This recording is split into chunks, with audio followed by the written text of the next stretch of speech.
Yesterday, the A's honored the 1973 world champion Oakland Athletics. The on-field ceremony was a first-class gesture as current members of the Green and Gold escorted the honorees to their respective positions, and the MVP, Reggie Jackson, threw out the first pitch. Again, things were going well as the A's put up a two-spot early, but the pitching couldn't hold on as the Orioles roared back, taking Game 3 of this four-game series. Today, the A's will look to Bartolo Colon to snap them out of their funk. The veteran is just what the Athletics need to cool off the bats of the Orioles. It's the A's and the O's. Next.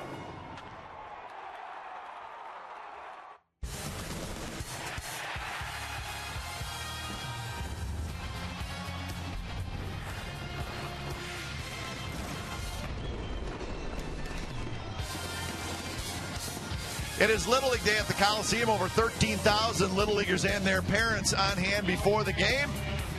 But the big news today for the Athletics is the return of Yoenis Cespedes. He's going to play left field and hit cleanup today, so that is good news for an A's offense that is struggling. So the A's are trying to avoid being swept. It's the A's and the Orioles. Game 4 of the series. It's coming up on Comcast Sportsnet California. It is also Hyundai Sunday, Comcast Sportsnet California, and it's brought to you by your Bay Area Hyundai dealers. Good afternoon, everybody. Welcome to Oakland A's Baseball. Along with Ray Fossing, I'm Glenn Kuiper. Well, the numbers will tell you that the A's struggle without Yoenis Cespedes in the lineup. Now, Ray, listen, it's one player, only 4 or 5 at-bats per game, but this is a guy who affects the rest of the lineup, and he's back in there today. You know, Kuiper, I think it's shown last year the A's had a much better record when Cespedes played, and it showed also in the 15 days that he was out. 4-10 in the 14 games when Cespedes was on the disabled list. I think it's great that he is back. The A's get a power hitter back in the middle of the lineup. Everybody else can kind of move around in the lineup because their power hitter is back. He had a phenomenal beginning to the season, and again, the fact that he spent just 15 days on the disabled list, let's hope that this is the only time throughout this season that he's on the DL, because the A's need his bat in the lineup. More importantly, they need his presence in the lineup, and it's going to be there today. And when you're trying to break a losing streak, it's nice to send a veteran to the mound. That would be Bartolo Colon today. And Ray, he's coming off a 7-inning shutout at Fenway. That was that very cold night in Boston. The thing about Bartolo Colon, you give him runs, he knows how to pitch with a lead. He did that in Boston. The A's scored 13 runs. It was cold, but just like Colon of old, fastball after fastball, he threw a few sliders towards the end. But as a hitter, you know what you're going to get. Surprisingly, the Red Sox swinging through fastballs, then I'm sure they knew that's what they're going to get. And the Orioles today will be seeing a lot of fastballs. Let's just hope the A's can score Colon some runs. So the A's need to avoid being swept today and maybe get a win and get some momentum going into a big series with the Angels. The Angels will be here tomorrow night. We'll have lineups and first pitch from the Coliseum when we come back. It's the A's and the Orioles coming up on Comcast Sportsnet California.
Sportsnet California is brought to you by Jack in the Box. The Chipotle Chicken Club Combo is back for a limited time at Jack in the Box. Try one today with fries and a drink for just $4.99 plus tax. Beautiful day for baseball in East Bay. It's the A's and the Orioles, the final game of this 4-game series, and it's been all Orioles so far in the series. A's will try to change that today. A's have taken the field, all whites today. Check the game time weather presented by the Santa Cruz Beach Boardwalk. The admission-free boardwalk is open this weekend. 69 degrees, and it's a very, very nice day. Not a cloud in the sky. Lots of sunshine. Lots of little leaguers in the house. So it's a good day for baseball all around. Let's look at the starting lineup for the Baltimore Orioles. Nate McLeod will lead off and play left field. He's had a very good series for the O's. Nick Markakis hits third right in front of Manny Machado. Then Adam Jones, Chris Davis, Matt Wieters, J.J. Hardy, Ryan Flaherty, and Nolan Reimold will DH and hit ninth. And Bartolo Colon starting for the Athletics, and he ended up walking a batter in his last start, Jacoby Ellsbury, but he has been outstanding for 4 starts that he has made in this young season. 3-0, had a couple of starts against the Orioles last year, pitched very well against them. A 1-0 record. We'll talk about the one game that he pitched unbelievably into the 9th inning. Got a no decision, but Colon, we know what he's going to throw. So does everybody else. Just a matter of how effective he is with the fastball. So Nate McLeod is ready. So is Bartolo Colon. It's Earth Week. No need to wait for special occasions to use your cloth napkins. They have half the total eco impact compared to paper napkins. Using them daily saves trees and reduces garbage. Green is universal. So Colon kicks, and the first pitch of the ball game is a fastball, swing and a miss. It's amazing. We talk about the fastballs. McLeod just swung through the first fastball.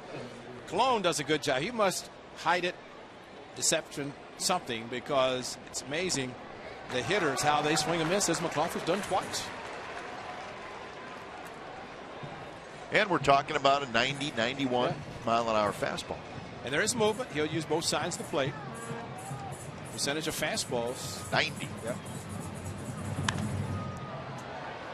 Foul territory down the left field line. Donaldson is right on the mound, and he makes the catch. Is he any good or what? That is a very difficult play, especially for the first play of the game. He did it yesterday, sliding into the bullpen, a spectacular play. So you look back to last weekend in Tampa, he caught a ball down the bullpen, indoors, and then back-to-back games outdoors here at the Coliseum, up the incline. Get out of the way, Mr. Security Guard, because Josh Donaldson's going to be down all over you. He had to pick up his chair, almost ran right into Donaldson. So one out. Here's Manny Machado. First pitch strike. Now the Orioles have won the first 3 games of this series by scores of 10-2, 3-0, and 7-3. So they have outscored the A's 20-5 in the series.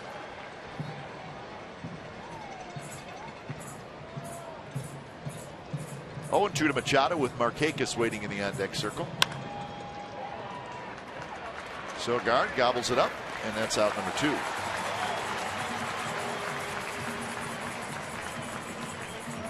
So Markakis will hit with 2 outs. Defensively for the A's today, Yoenis Cespedes off the disabled as he's in left field. Crispin center. Young is in right. And it's Donaldson and Rosales, Sogard and Moss on the infield. Jaso doing the catching.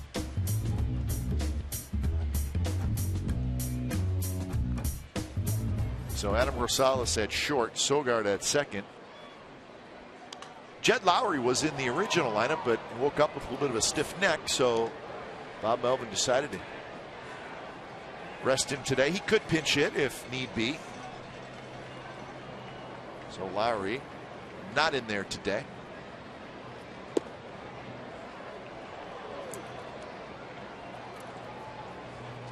John Hirschbeck, the home plate umpire, has been known throughout his career umpiring that although he does not like to have people even think about him being a pitcher-friendly umpire, but I think we'll see that. 3 up, 3 down inning for Bartolo Colon. Bottom of the first coming up. Miguel Gonzalez is going to start for the Orioles.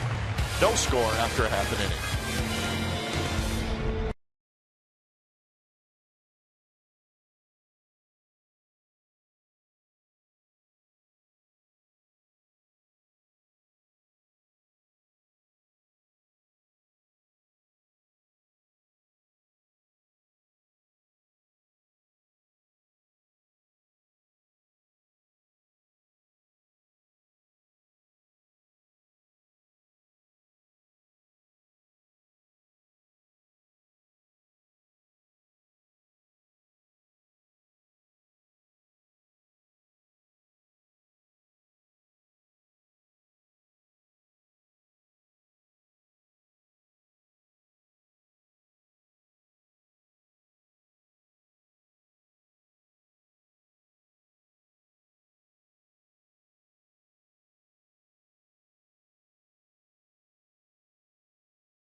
All right, here come the Athletics in the bottom of the first inning.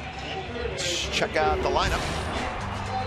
Crisp, Jaso Smith, Cespedes, Moss, Donaldson, Young, Sogard, Rosales. And the A's seeing young Miguel Gonzalez for the first time, and came up last year. You see his record on the season of 2-1, but the way the Orioles are bringing pitchers up, starters, as we have mentioned in this series, Gonzalez, 2-4 fastball, curveball, slider, changeup, and with the bullpen strength, Gonzalez just trying to give him some innings for Buck Showalter and Rick Adair, the pitching coach. Here's the defense. McLeod is in left, Jones in center, Markakis in right. Machado, Hardy, Flaherty, Davis on the infield, and Matt Wieters, after DHing yesterday, is back behind the plate today. He may be catching a lot now with Teagard. That's right. It's unfortunate. He and Cervelli of the Yankees out also. That's right. Cervelli went on he's going to be out for 4 to 6 weeks maybe. Well, if you have a broken finger or hand somewhere in their throwing hand, then it takes usually 6 weeks for a bone to heal. Then the time to come back to get ready to play again. Crisp, Jaso Smith here in the bottom of the first against Miguel Gonzalez, who's a pretty good story. We'll tell you about how he got to the big leagues and now is been pitching very well for the Orioles. 2-1 the count to Coco Crisp. From Mexico, not a real big guy, 28 years old. The Orioles signed him as a minor league free agent going into the 2012 season. Went to the minor leagues, pitched in the bullpen, but then got to the big leagues for a little while, was sent back down, came back the middle of the year and went into the starting rotation, and he was terrific. A pleasant surprise for the Orioles. Knocked down by Gonzalez. He scrambles after it, throw to first in time to get Crisp on a very close play. Coco jumping in the bag, and maybe just that slight. When he jumped, he just could not make it. Nice recovery by Gonzalez. The ball hit very hard, and like it might be far enough away from him, but Coco right there with the little stride, see him going down the line, but a nice play by the pitcher. Gonzalez reaching back to his right on a ball that would have been up the middle. Watch Coco right there. It's kind of airborne. Whenever first baseman Davis caught the ball, he's trying to call himself safe, but it didn't work out. So it was close, but it looked like Bob Davidson got it right. Hitters, runners like to run through the bag. They keep that last stride low instead of getting airborne. You just can't go anywhere when you're airborne, and you see it too often. High pop up Watch the sun, always an issue this time of day, but the shortstop Hardy handles it. So let's take a close look at the play at first. See where the ball is. See, Coco's airborne, and the ball is in the glove just as he hit the front part of the bag, which is the best. But I guess you could say that in those last strides, if they had been down close to the ground running through, that might have been just enough for Davidson to call him safe. Our Exmo brought to you by Cache Creek Casino Resort. Even an Exmo, you didn't get the foot down quick enough. Speed it up, maybe twice the speed. A little bit outside to Seth Smith, hitting in the third spot.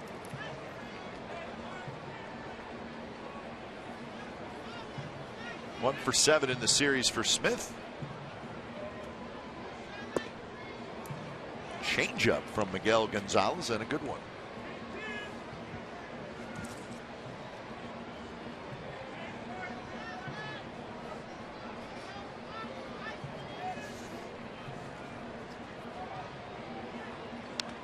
No, we told you that Gonzalez came up and was very good last year. He finished 9-4 with a 3.25 ERA in 15 starts, and those starts were in the second half when the Orioles were right in the middle of a pennant race.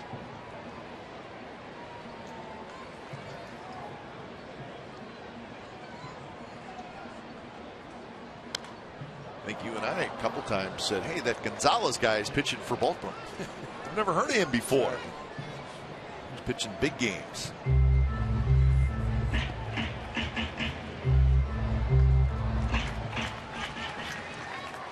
One and two the count to Smith. Just missed. 2-2.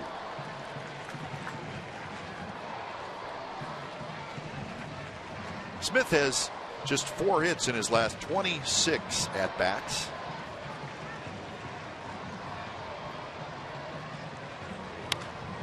Hits that one on the ground. Reached for it just a little bit, and both pitchers have 3 up, 3 down, first innings. No score after 1 from the Coliseum.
Top of the second inning. The A's and the Orioles on a gorgeous Sunday afternoon. The umbrella's out, not because it's raining, because it is bright sunshine. Some places probably raining, but not here. Adam Jones to lead it off, and he'll be followed by Davis and Wieters here in the second inning. You know, 4-game sweeps are very hard. A's did it last year against the Yankees, but trying to avoid the 4-game sweep today against a very, very hot Orioles club. Playing with a lot of confidence, and they should, with a record of 15-9 in a very tough Eastern Division.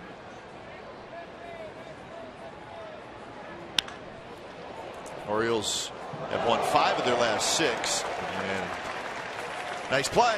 So we had a good play down the right field line yesterday, the ball boy. And our gentleman down the left field line, watch this play. Whoa, that ball was hooking too. It was hooking, and the guys were hitting the deck. That's gone. Saved my life. Thank you. Toward right field, hit pretty well. Young spinning around near the wall, and he's got just enough room to make the catch. Time now for a Ford right choice. Yesterday, the A's honored the 1973 World Championship team.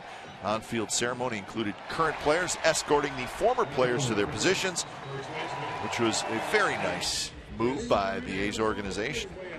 Reggie Jackson was the man who was honored with the bobblehead, and he threw out the first pitch to our good friend Ray Fosse, who handled it nicely. Saw a little snow cone, but nothing major. Handcuffed me.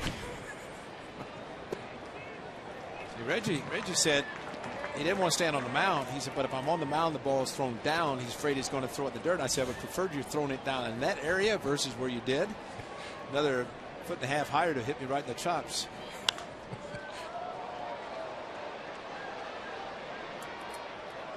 Just into the seats above the A's bullpen. You know, Cap, I think one of the most impressive things about yesterday, almost 32,000 on hand, but so many in the stands, in the seats as the ceremonies began. And I think that's always impressive when the fans realize what's going on. They get out and they honor the team as they did yesterday in the 73 team. And the current A's players, Josh Donaldson was inspired. You know, he was the way he played yesterday. You could tell that he wanted to impress the team that won the championship 40 years ago. Fastball on 0-2. Davis swings and misses, and that's out number 2. John Jaso came up to throw the ball around the infield, looked to third. Nobody was there with the shift. But a good fastball tailing away from Davis, and John Jaso positioned perfectly to the outside part of the plate. Jaso had to start the throw around at shortstop. That's how far Donaldson was over. Last 9 starts going back to last year, 7-1 for Bartolo Colon. 5 walks in 60 innings. Unbelievable. Foul territory, more action for Donaldson. Can he do it again? And not quite. He had a beat on it. Yep. But it was a basket catch with your back to home plate, which is extremely difficult to do. The way he is going, you figure if anybody's going to do it, he could. And of course, he to the right of the mound. That's always dangerous. You kind of peek down, you see dirt, you know you're close to the bullpen mound. But yeah, that's a tough play. Even though he played football off the tip of his glove, could not get it in the pocket. In the hole, Rosales, he's going to show off that arm, and he does in time to get Wieters. 6 up, 6 down for Bartolo Colon, and Yoenis Cespedes is going to lead things off in the bottom of the second.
Angeles Angels that's starting tomorrow night through Wednesday. Best ticket discounts are offered direct from the A's, but act fast. Dynamic deal. Ticket pricing can change at any time. Purchase tickets quickly to get the best deal. For more information and tickets, visit OaklandAthletics.com/dynamic deals. They are dynamic deals. You should take advantage of it. Angels, the Southern California rivals of the Athletics, will be in town tomorrow night. And you know they're going to be playing much better than when the A's faced them in Anaheim. So Cespedes steps in for his first at bat, coming back from the disabled list. He was placed on the disabled list the 13th of April with strained muscle in his left hand.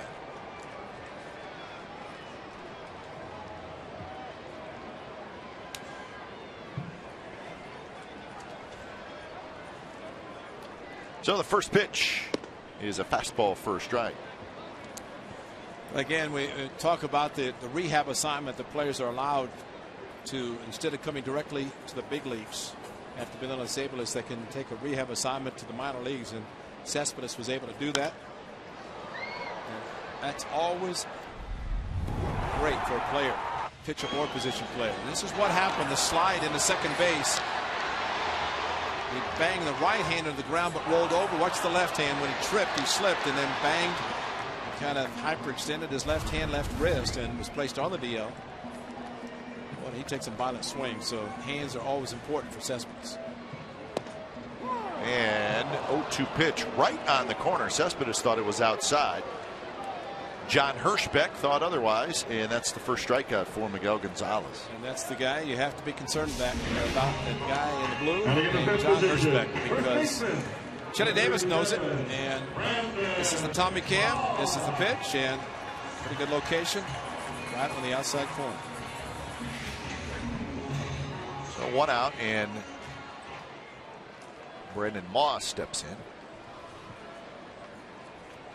Now Josh Reddick is getting the day off as well, and Bob Melvin said, well, I want to get another right-handed bat in the lineup, which makes you think, well, that doesn't make any sense. Wouldn't you want another left-handed bat in the lineup against Miguel Gonzalez? But the numbers bear out exactly what the manager means, because left-handed hitters are hitting just 190 against Gonzalez. Right-handed hitters are hitting 341. See the last pitch? That's what happens. Exactly. That change up, tailing away from the lefties. So that is why Bob Melvin said, well, let's get another right-handed bat in there. Nate McLeod, he had it in his glove and he dropped it. Boy, he came a long ways and he got a glove on it. Just could not hold on. Almost a terrific play, but it'll go as a hit for Moss. McLeod is mad that he didn't hold on to it. Well, they say in your favorite sport, the ground cannot cause a fumble. Well, the ground caused the fumble here because he hit the ground hard with the hand. And you know, when you reach out right there, he had the ball in his glove. They use a huge glove, the outfielders do. Got it up in the webbing, and they could not hold on. You can picture your hand in a glove. And if you can squeeze it in the pocket, you can hold it. But the webbing is so long for outfielders' gloves. Flops around a little bit. When it gets in there, and there's just no way you can grasp it, hold it, and I know your favorite sport's baseball, but I know you're big in football. Second, close second is football, yeah. Just like the draft, just recently, right? That's not a military draft. Anybody who sits and watches the NFL draft has to like it, and I did watch it a little bit, so I'm guilty. Well, you couldn't hide from it when you're hearing it, or listening, watching. That is very true.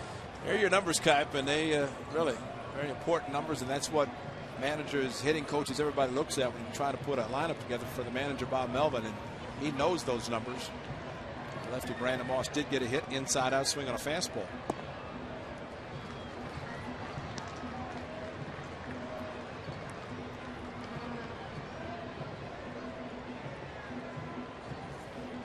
Donaldson hitting .318 thanks to his big day yesterday. 2 homers, 16 RBIs.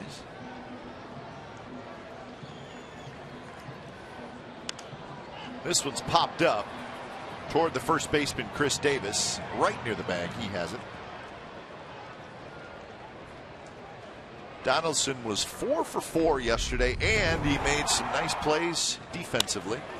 Very aggressive swing in the bat, double off the wall, and Mike Gallego sent the runner so he could score. And This ball off the foot of the pitcher.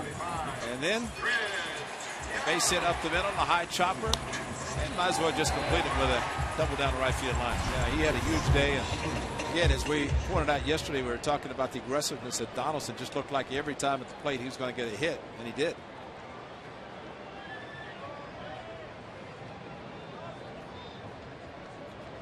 First pitch to Chris Young is chopped toward Machado at third. He's going to go the short way side, retired. Moss had a hit. He's stranded, and we're moving to the third inning. No score.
Bottom three in their order. Hardy, Flaherty, and Reimold. Cologne 6 up, 6 down so far with a strikeout. 15 strikes and 3 balls, which is about right for him. That's Bartolo. Now, he did get credit for a complete game shutout, which that's what he had in that rain shortened game. There's a shot. Rosales can't handle it, so it'll go as a hit. If Rosales comes up with it, he might throw out Hardy. That's why Hardy was busting hard. This was off the foot of Bartolo Colon. Left heel, carrying over to Rosales. Backhand, could not hang on. He was ready to fire it. And he mightn't have gotten Hardy. He's such a strong arm. So no need to check on Bartolo Colon. He's fine. That's a leadoff single. But as we were saying, Ray, even though it was 7 innings, rain short, it was a complete game, and it was a shutout. 10th career shutout for Bartolo Colon. And today he is going after career win number 175.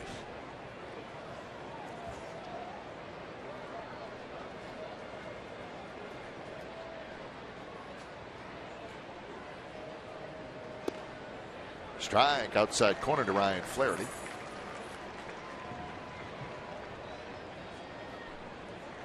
Flaherty hitting 125. He's got 6 hits in 48 at bats.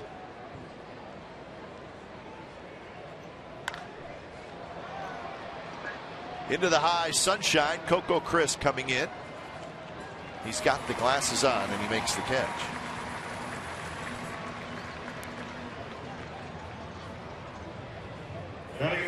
So Flaherty's retired, and that'll bring up Nolan Reimold.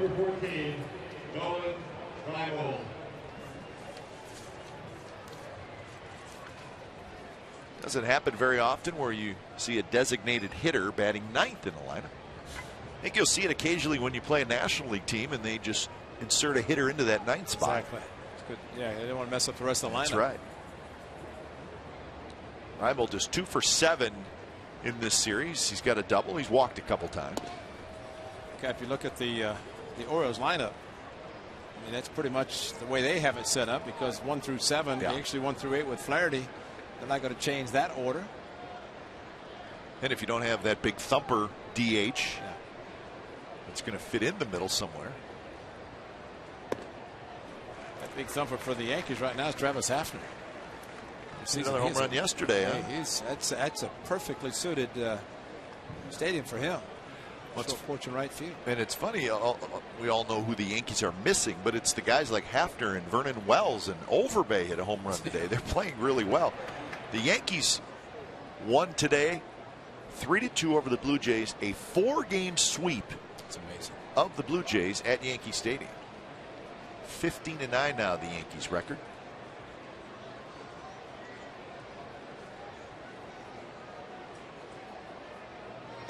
Big swing by Reimold. The Blue Jays are now 9-17, so things are not starting the way, well, everybody thought around baseball for the Jays. Two-seam fastball elevated a little bit towards the inside of the plate to the right-hander. And that's what makes Bartolo so good, because he throws a lot of fastballs. He gets the movement, but he can elevate, change the eyesight, get down in the zone, away, backdoor, two-seamer.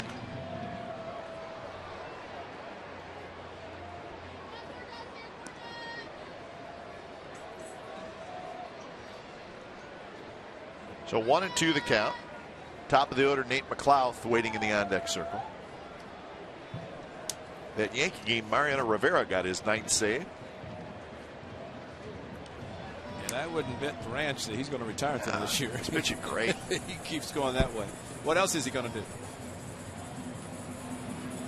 Wait around 5 years to go to the Hall of Fame? I mean, it's good to see Mariano Rivera back, especially after season-ending injury, surgery last year on his knee. Next road trip for the A's, which will start next weekend, it will be in New York.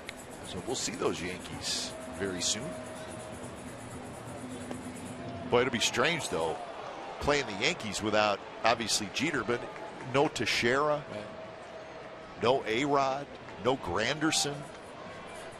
That's very strange. It's a lot of money and a lot of home runs out of the lineup. Yes, it is.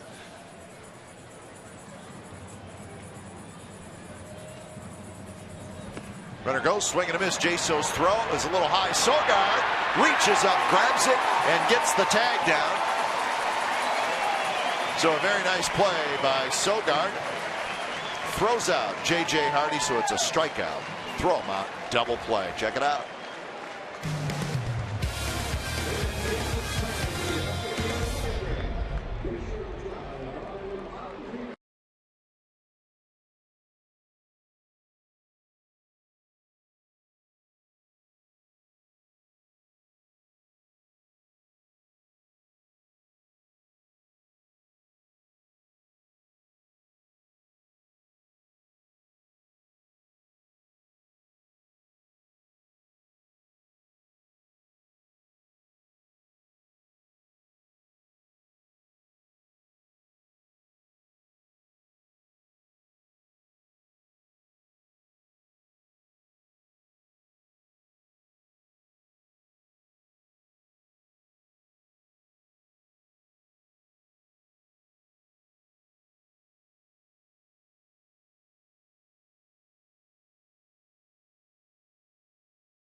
Cache Creek Casino Resort. Cache Creek is giving away 16 cars guaranteed.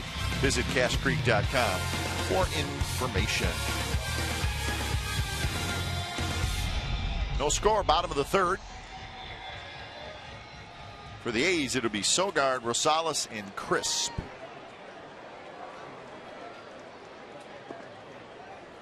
First pitch to Sogard is a strike on the outside corner. Angels and the Mariners are underway up in Seattle. Vargas and Iwakuma. That's a scoreless game in the bottom of the second. It's a return of Jason Vargas to his former team. He figured he'd have a win by now. He does not. He's 0-2. Iwakuma is 2-1. He's pitched very well this year for the Mariners. Mike Selleck did announce the starting pitcher for the Angels tomorrow night. It's going to be Tommy Henson. Tommy Henson. It's going to be Dan Straley for the A's. There's your story of the day. That's the story. Dan Straley will be brought up tomorrow. Sogard skies one. Kakis has it. So Straley and Hansen tomorrow. Now we should explain the Dan Straley situation. He's pitching in the Brett Anderson spot, but Brett Anderson will not be placed on the disabled list. A's just felt like the ankle, it's not bad, it's just not quite 100%. They want to miss a spot and miss a start. So he's saying it's not bad if it's not good? But something like that. But he will not go on the disabled list, Brett Anderson. So the A's will have to send somebody out tomorrow, but they do not have to do that today. But Straley will pitch tomorrow. Well, that could be a one-day move. It's just that the person who goes down has to stay at least 15, or I'm sorry, 10 days. Disabled list is 15 minimum. So Straley tomorrow in game 1 of that series against the Angels.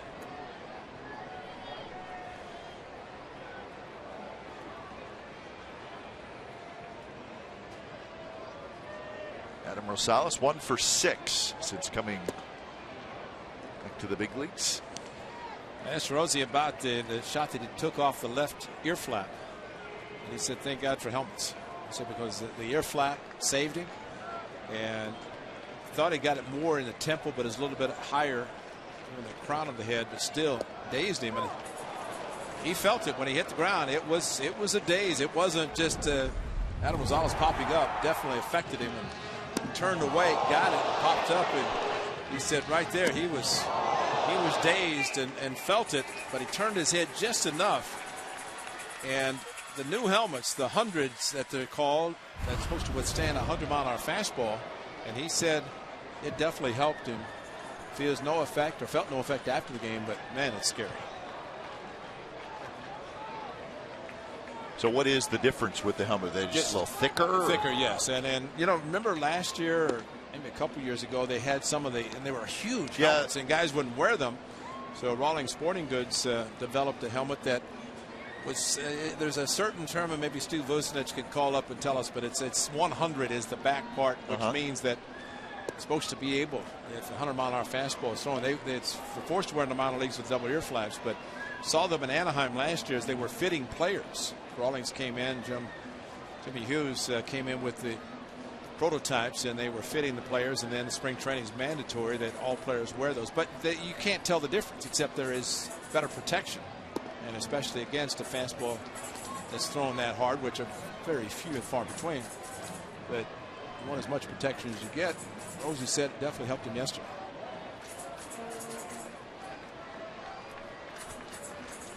Coco Crisp. Ground out in the first, and that one is fair down the right field line. And here goes Coco. He's headed for second, and he's going to put on the brakes. Coco goes 0 to 60 quickly. That's right. Running. Probably do it driving too, but this time he's running. He's thinking 3, but with 2 outs, he picked up his third base coach, Mike Gallego. And the fact that the right fielder Marquez, an outstanding right fielder, got to it quickly, bare hand back in. And Coco's already in scoring position. If you give him third base, he'll take it anyway on a stolen base. But watch how he turns it. That's textbook. And for these little leaguers in the house watching, turn the bag at first perfectly, a very short turn and then picked up the third base coach about halfway to second, so he knew he had to stop. He really does have perfect base running technique. Yeah.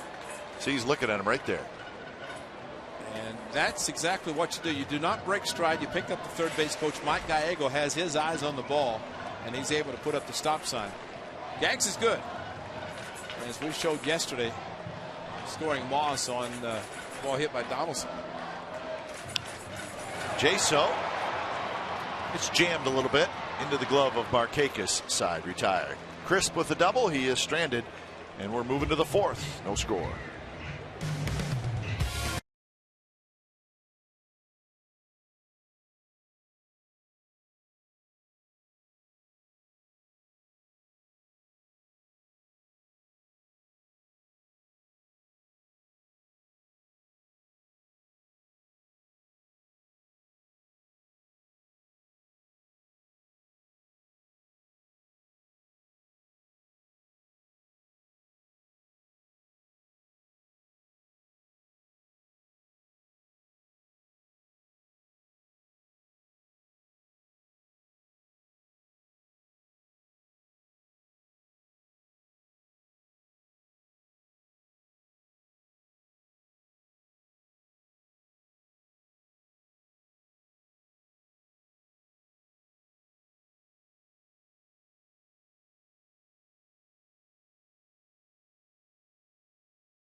Sportsnet, take your team with you. As always, MLB.TV is celebrating 11 years. Join the millions of fans and subscribe today.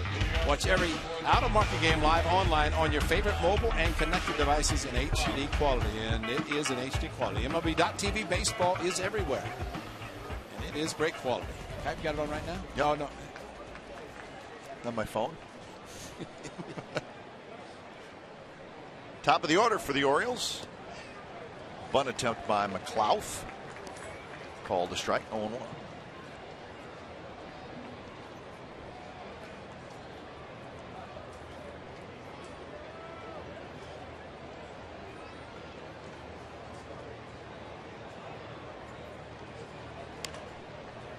And a quick 0-2.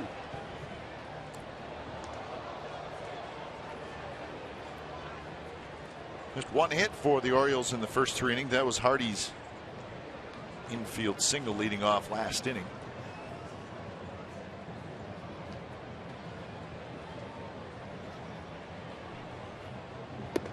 Fastball runs away. Colon made a couple starts against the Orioles last year. One in April and one in July, and pitched well in both of them. Got a win and a no decision. Base hit by Nate McLeod. This is the start in July. Both the starts were in Baltimore.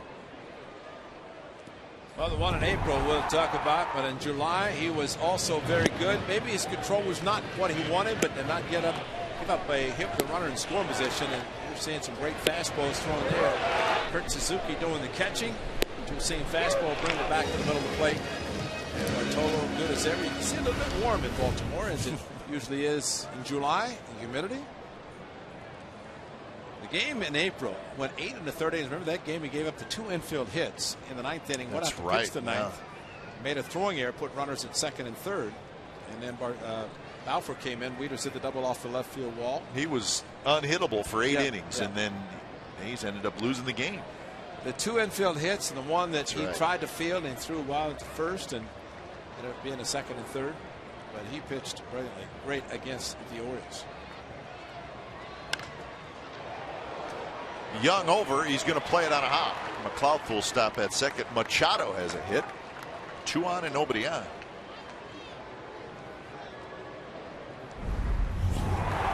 Now this is the game back in April, and Bartolo, a short hop throw to Derek Barton, and ended up putting the runners at second and third, and then Wilson Bateman, a walk-off 3-run home run.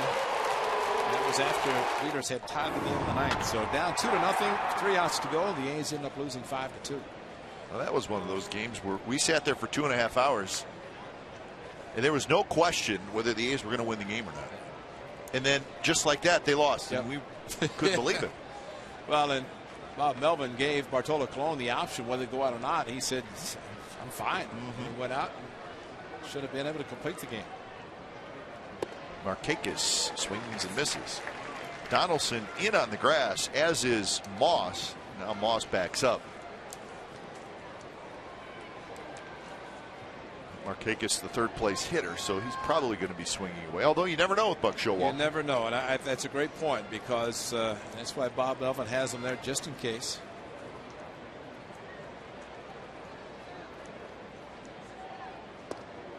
Oh, like that. That's an unhittable pitch called a strike. Down in the lower part of the strike zone, but John Hirschbeck liked it as the ball just kept sinking down. So 0-2 with Adam Jones in the on-deck circle. Markakis toward Young. He's going to play it on a hop. Everybody's going to move up a bag.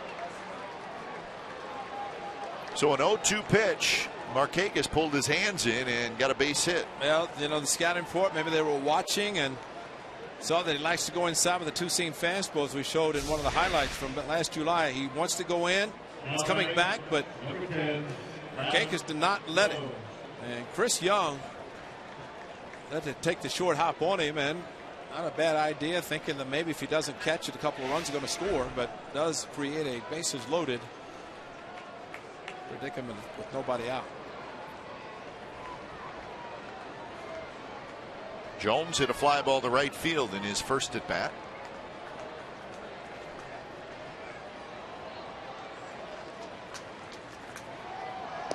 And a first pitch strike. Jones with 4 home runs, 18 RBIs, and a .347 batting average.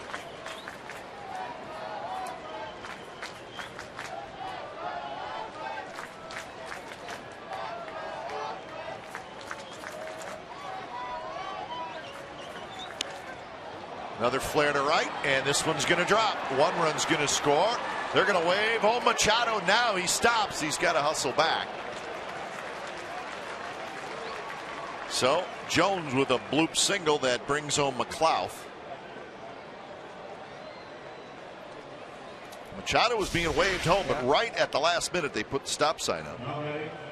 One-handed swing inside out by Jones, and probably Machado saw that it was going to drop in front of Young because it was not hit that hard, and perfect throw by Chris Young to the plate. So RBI number 19, and the Orioles have the lead. Quick meeting on the mound. 4 straight singles.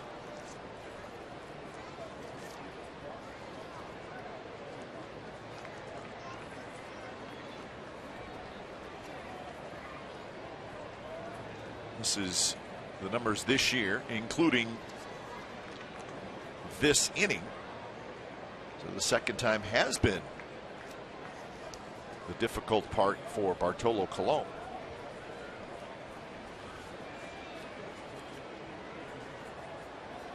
Here's Davis. And maybe Ray, you know, early in the game, hitters are like, well, I want to see what he's got. I'm going to take a pitch. Well, if you take a pitch against Colon, you're going to be more than likely behind in the count 0-1. That's right.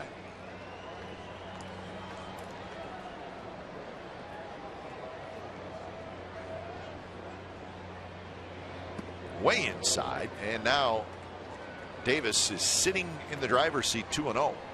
You know, Kurt Young went out to visit with Cologne. Not much you can tell him because he's going to pitch his normal game, which is a lot of fastballs in the movement. It's just that the hitters in this inning, 2-strike hit by McClough, 2-strike hit by Markakis.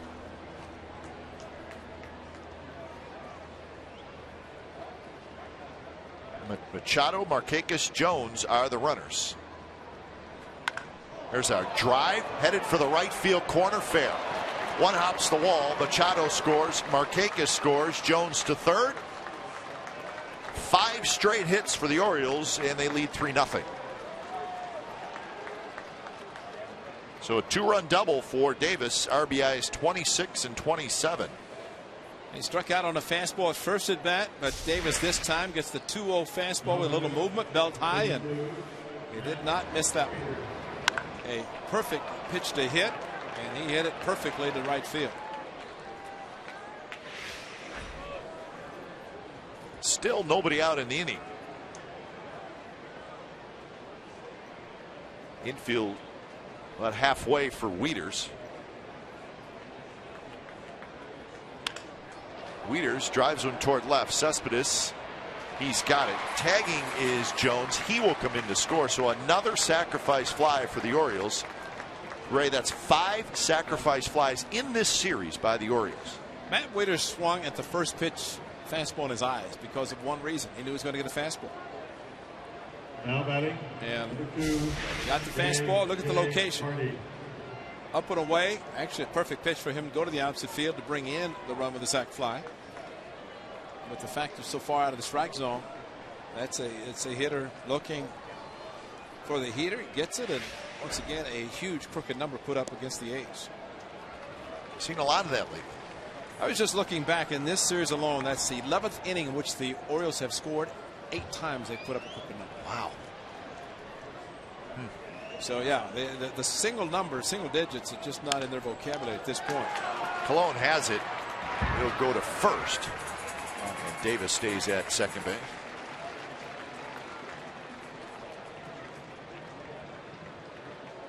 Remember, we showed you what teams do against Cologne this year. First at bat, second at bat, third at bat. But what's happening, Ray, is he still continues to throw fastballs, which that's what he does. I mean, he doesn't really change much of anything. And the unfortunate thing, he's facing a team today. It's hot. The Orioles are swinging back, swinging the question. Swinging well, and as a result, they're making contact. Flaherty, the hitter, he hit a fly ball to center field in the 3rd inning. 4 runs for the Orioles here in the top of the 4th.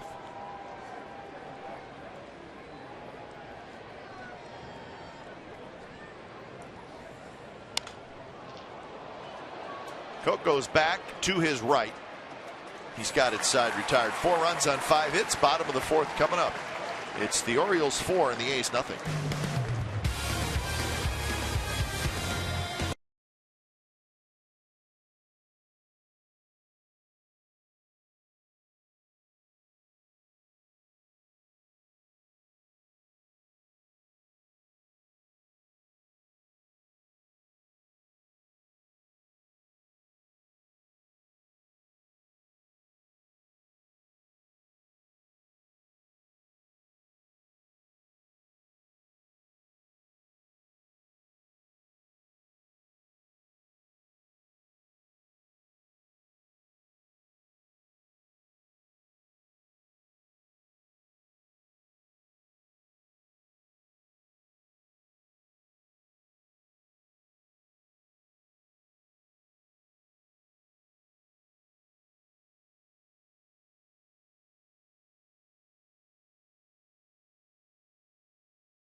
with a win in the World Series in each of 3 different decades.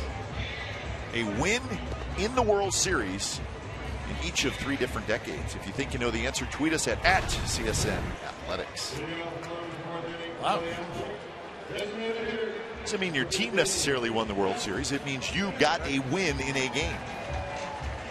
And that means you're pitching so well you could pitch a long time. That's true. Although it's not like it's the first year of each decade and it's 30 years. It could be the end of one decade, the beginning of the 3rd decade. But still, it's impressive.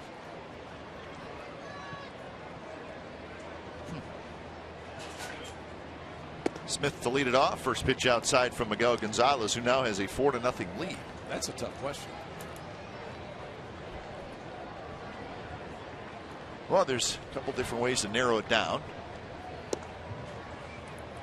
I think team's got to go to the World Series in at least once in 3 different decades. Point,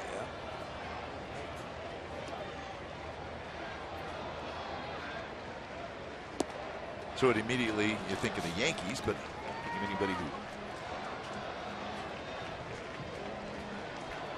pitched a long time for the Yankees. Jim Cott always comes to mind. 2-2 now to Smith, who grounded out in the 1st inning.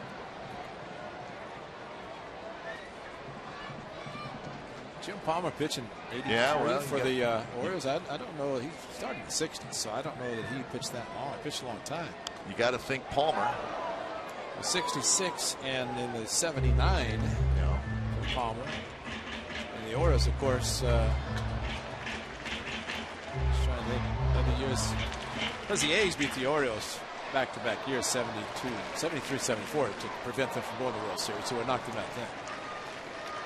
Nice if they came into town for the weekend for Kenny Holtzman to rub it in to Jim Palmer, and he did. Of course. Reggie might have had a few things to say yesterday when he bogarted the booth of the Orioles while he was waiting to come on our air. Former Oriole Reggie Jackson.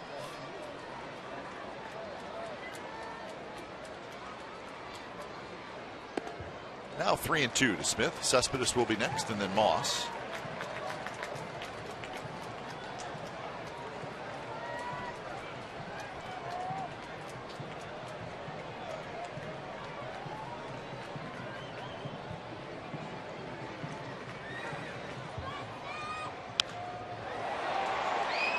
Playable for Markakis.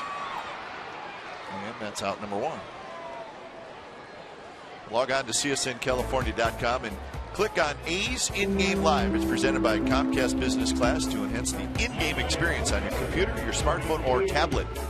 Follow the action like never before with in-depth stats, up to the second box scores, and join the social buzz with other fans. A's In-Game Live is presented by Comcast Business Class, and it's only at csncalifornia.com.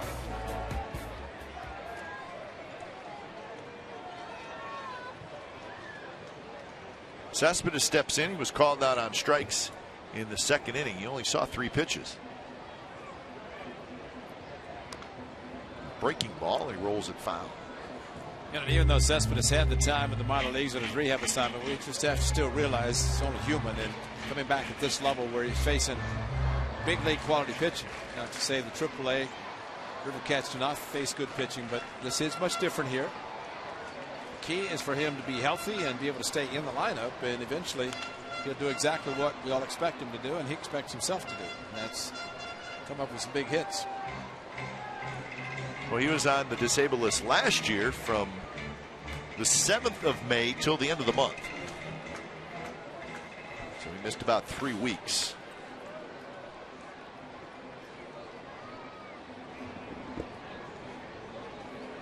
Overall, played in 129 games last year.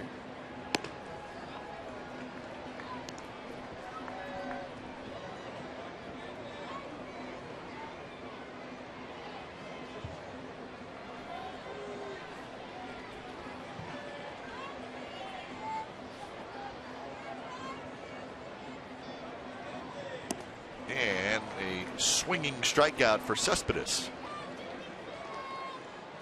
3 strikeouts for Miguel Gonzalez, who has been sharp so far.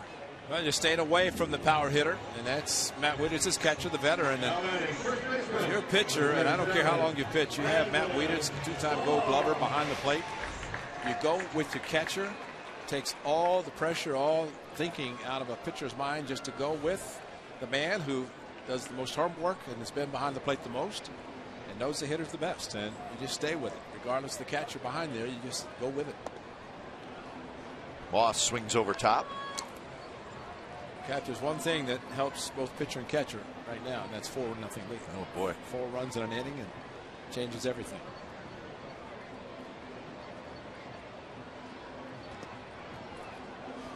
I mean, you've said many times you still want your pitcher to pitch, use all your pitches. But just the fact that I guess maybe you don't worry so much about making a mistake and a guy hitting a home run. Just like the 3-2 Smith. Here's a fastball, 92. All right, give it your best shot. Do what you can do. It has to be happen to be a pop up to right field. High fastball, 1-2. But the score of the game changes everything from the pitcher catcher standpoint. At 13 runs as Cologne got. I mean, he's going to pitch his normal game, but the 4-0 lead, it does give the pitcher the confidence to throw any of his pitches that his catcher might call. Swing and a miss. A breaking ball and a very impressive inning for Miguel Gonzalez. He strikes out Cespedes and Moss. So 4 innings in the books at the Coliseum. 4-0 Orioles.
Top of the 5th, and it's Earth Week. Food in grocery stores has traveled 1,300 miles on average. If you'd like to eat closer to home, doesn't get more local than trying your hand at growing some veggies, maybe fruit in your own yard.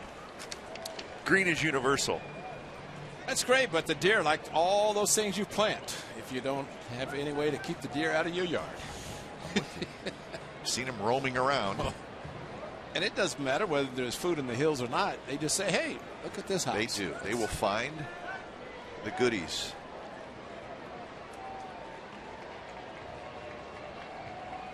Nolan Reimold leading it off. 5th inning already from the Coliseum, with the Orioles dropping a 4 spot in the 4th.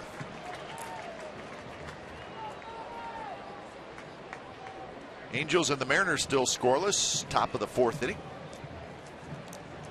What, the Twins over the Rangers? Ah, that is a final now. Just went final. And what is that? Another one in the month of April? That would be a shutout. That's right. I got to get you updated on that. Maybe I'll do that for tomorrow. How about that?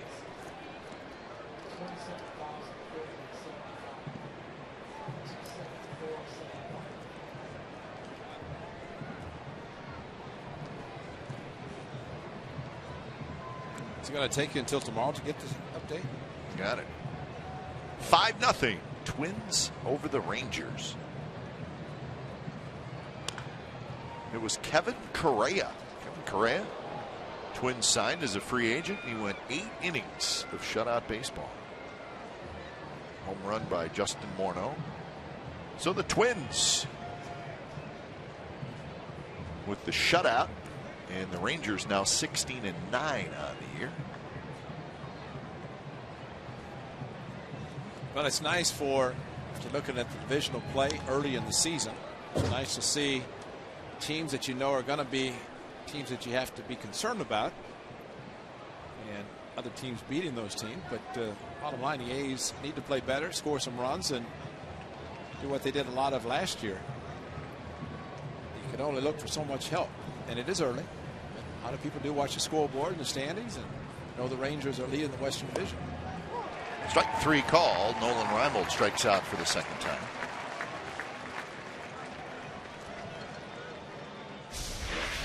Right there, slight movement, backdoor two-seam fastball coming back towards the middle of the plate, and Reimold, and simply say that Jim Presti probably, how could you take a fastball? I don't care what kind of movement, but hitters do, and Reimold just did. First pitch to McLeod is a strike. The Texas Rangers will now head home. They'll have an off day tomorrow, and they will open up a series against the White Sox on Tuesday.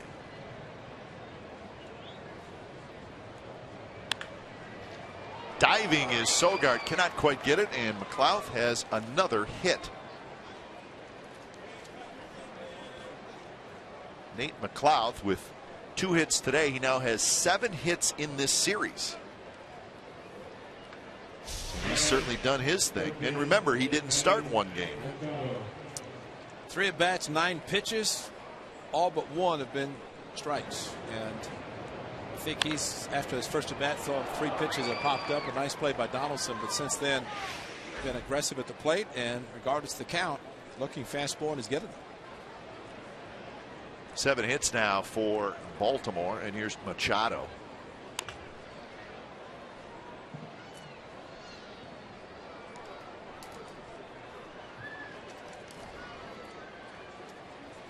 The Royals beat the Indians today, Ray. You want to know what the score was? Shut up. 9-0. We are so on top of the shutout thing. So are the hitters. So maybe it's just not the A's not able to score. They were shut out on Friday night to add to that list. Over the mound, charging against Sogard. His throw is a little wide. Everybody's going to be safe. Well, Machado has a hit. So McLeod with 2 hits, Machado with 2 hits. Well, if Bartolo comes up with it, it's an easy double play, but he deflected it just enough.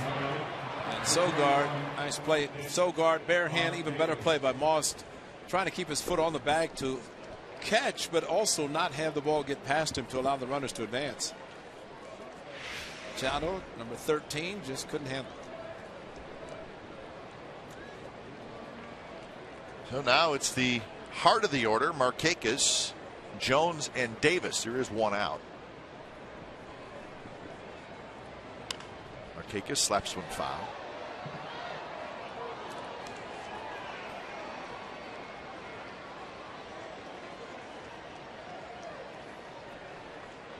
So the Royals shut out the Indians. Guthrie got the win, but that's game 1 of a doubleheader. They were postponed on Friday, so those 2 teams will play a doubleheader. Game 2 tonight. Says a lot about they're both in the Central Division, that they want to make it up same weekend, which a lot of times you see that regardless of the scheduling, possible poor scheduling. How about the Royals though? 13-8, yeah. So they're playing well in the very early going. You sweep the Red Sox in a day-night doubleheader on an emotional weekend. That was quite impressive for the Royals to do that last Sunday. Cespedes is right there in left field. So that's out number 2. And Ray, when we talk about team's record and hey, they're in first place, we fully understand it's only April, but still, if a team's playing well, well, you know, good for them. You look at some teams that, in case of the Royals, they have been building towards this. They were actually talking maybe 14, but decided 13, getting James Shields and trading a high prospect to get Shields. And And Davis from the Tampa Bay Rays re-signed some players. They've got a good club, and for them to have a good spring, which they did down in Arizona, and then carry it into the regular season, they could build a lot of confidence for a team that hasn't been in the postseason in a long time. First pitch to Jones. Popped up. Here comes Jaso, but it's going to reach the seats. And remember, there are some teams, I think of the Reds in 1990, they started in first place, they won the World Series, so wire to wire. Tigers in 84. Probably more teams than that, but teams that stand out. And I think there's a tremendous amount of confidence that's built in a club that starts to play well. You start believing. The A's, perfect example in the second half last year. Do what they did, being so far behind. You just start winning. It becomes contagious. You expect to win. And you play like you are going to win every game.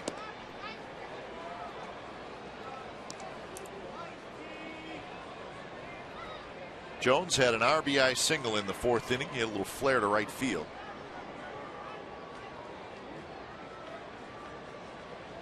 Now got 19 RBIs on the year. Second most behind Davis for the Orioles.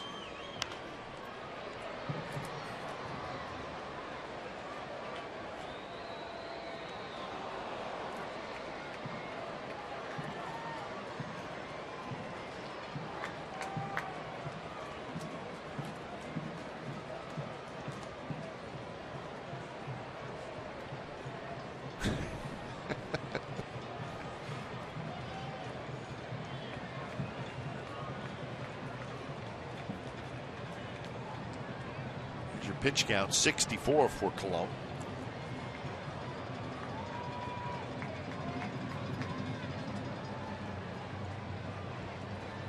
Sometimes you see a hitter maybe try to slow down the at bat a little bit. Facing a pitcher who likes to work quickly, and that certainly is Cologne. Tough play for Donaldson. Gets by him, rolls down the left field line. McLeod scores, and they're going to wave home Machado. The throw goes to second base. Now the throw comes home, and they got him. Wow. What a play by Eric Sogard. Whew. So one run does score, but the A's cut down Machado at the plate. So it's 5-0.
But the A's cut down Machado at the plate. Here's that play in its entirety. Donaldson couldn't handle the bad hop, and it went out of the corner. For some reason, Cespedes must not have thought Machado was going to be sent, because he comes up throwing to second base. Machado being waved all the way from first base. And with a couple of outs, not surprising, but Cespedes to throw to second And Sogard, what a play he makes, picks it up quickly, throws it to Jaso on a quick tag, and did Jaso get him? According to John Hirschbeck, he's standing there watching. He said yes. Buck Showalter objected, but Machado going around, and there he got him right there. Great call by John Hirschbeck, something that Buck Showalter could not see, but the home plate umpire positioned himself perfectly, as good umpires do. So it ends up being 7-4-2 on the putout, but Jones was credited with a double and an RBI.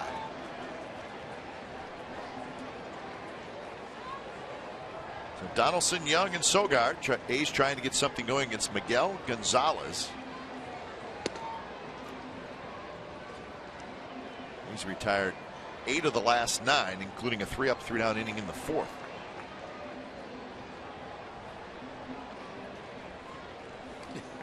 That would be the fan club of Eric Sogard. He's not a nerd. Far from. But just if you wear glasses. Did we figure that as far as he is the only player that actually wears glasses, they need them instead of contacts? Yeah, I think that's why that side has come up. Big chopper right at Hardy. And that's out number 1. So the A's need to shake the bat rack a little bit, right? Yep. And maybe 13,000 Little League kids and parents who parade around. Maybe they should have been shaking the bat rack when they walked by the A's dugout. Overall, a terrific crowd again today. 27,475. So it's been nice weather this weekend for the most part. But unfortunately, it's been kind of an Orioles weekend. They've played pretty good, solid baseball, which is what we saw last year, and it looks like we're seeing it again this year with this team. And there are times that teams on the East Coast or Midwest come to the West Coast and have a tough time winning. But so the Tigers beat the A's 2-3. And unless the A's have a huge comeback today, they're going to be swept by the Orioles from Baltimore. And it is an 11-game, 11-day road trip for Baltimore, all on the West Coast. An old-fashioned one, as we like to call it. They will head to Seattle after the game for a 3-game series Monday, Tuesday, Wednesday, and then fly down to Anaheim. 4-game series Thursday, Friday, Saturday, Sunday against the Angels. Gonzalez scoops it up, and that's out number 2. Well, tonight the Warriors playoffs are on Comcast Sportsnet after a comeback win in Oakland in Game 3. The Warriors lead the series 2-1. Then we're going to look to take advantage of their home court at Oracle Arena. Fitz, Barnett, Papa, St. Jean, Bucher bring you all the action. Coverage begins at 6 p.m. with Warriors pregame live, and it's on our sister station, Comcast Sportsnet Bay Area. Follow the team that covered your team all season long on the home of Warriors basketball, Comcast Sportsnet. So, place to be jumping tonight, Oracle Arena, as it always is, but playoff time, it's quite a scene. The Warriors will try to go up 3-1 in that series.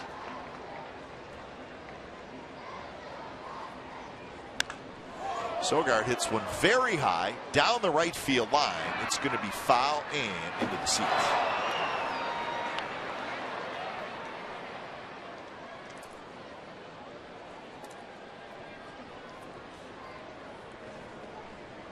Sogard hit a fly ball to right field in the 3rd inning.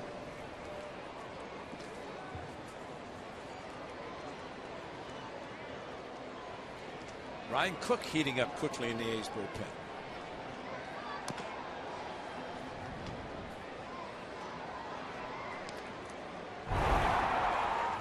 Now this is strike him out, throw him out. Jaso with a high throw, but Sogard reaching back to his left, brought the ball down and was able to make the tag. A very quick tag and a great play by Sogard at second base, losing his feet. Flaherty has it, and that is another 3-up, 3-down inning. 7 in a row retired by Miguel Gonzalez, and we're on to the 6th. It's now 5-0 Baltimore.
Top of the 6th inning.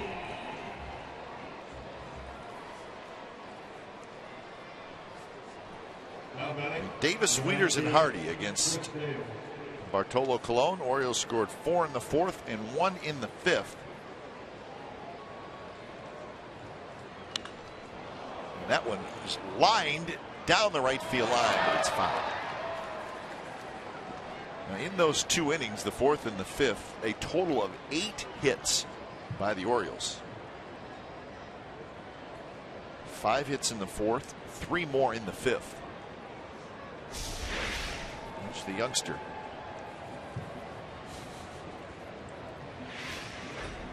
Give that fan a contract. Well, and the thing about Colon, he does it with so few pitches.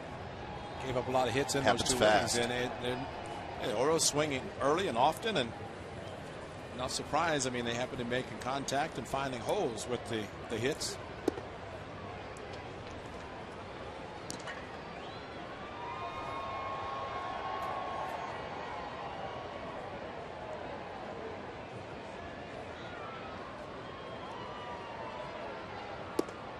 Missed outside. Now 3-1 to Davis, who has struck out and then had a bases loaded double in the 4th inning that knocked home a pair. So he now has 27 RBIs on the year.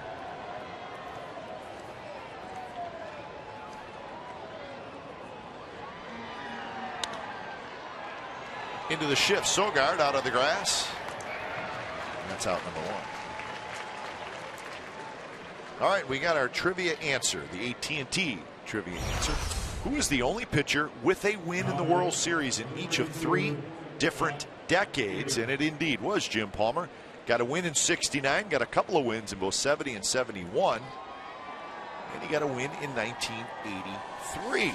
Well, if he's seeing that, then he's going to be screaming, saying he can't remember those things. But I was just concerned about the '83 season.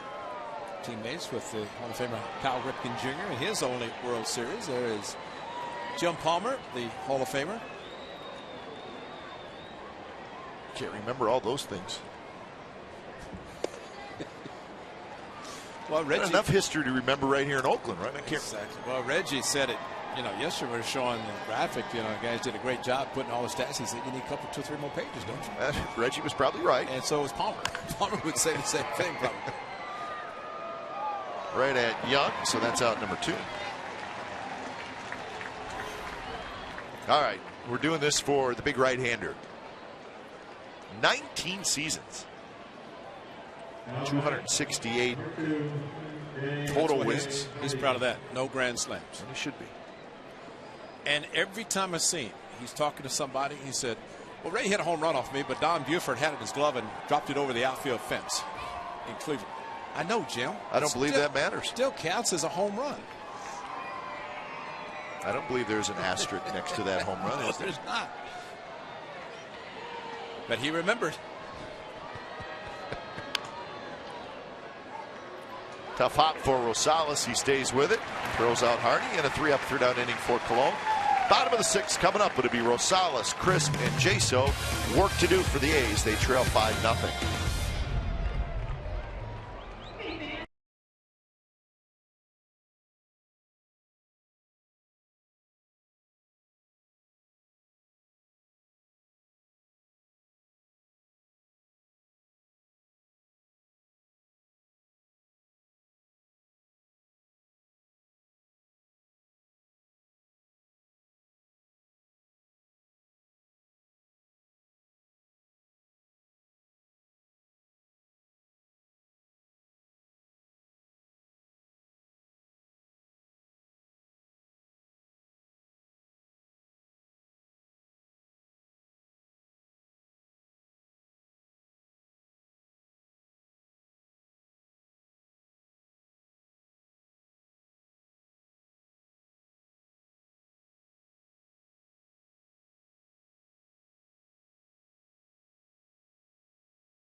September 14th of last year.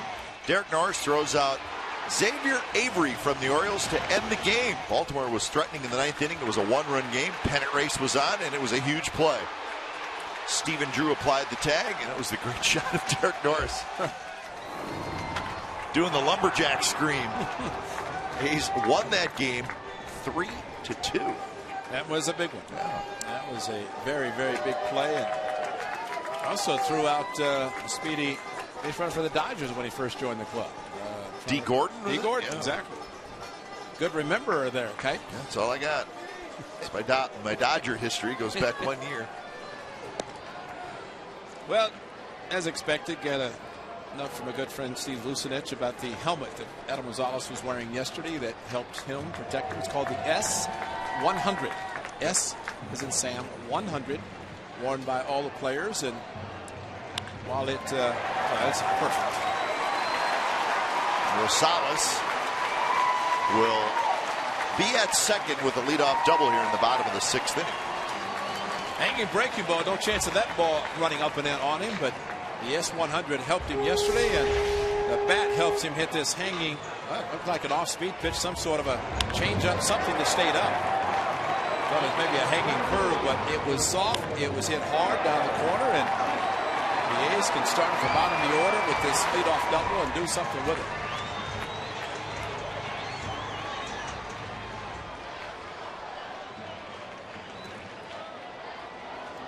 So Coco Chris steps in. He doubled in the 3rd inning.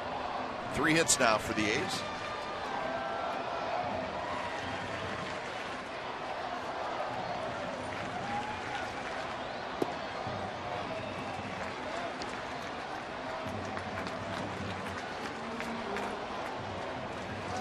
It was Coco's 9th double of the year.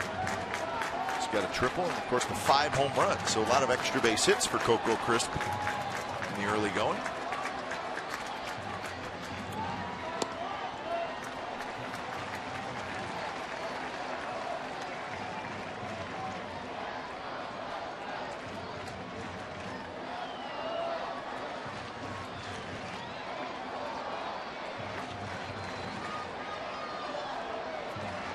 Two and 0. Jaso in the on-deck circle. And that one in for a strike. Coco's taking all the way, looking for base runners.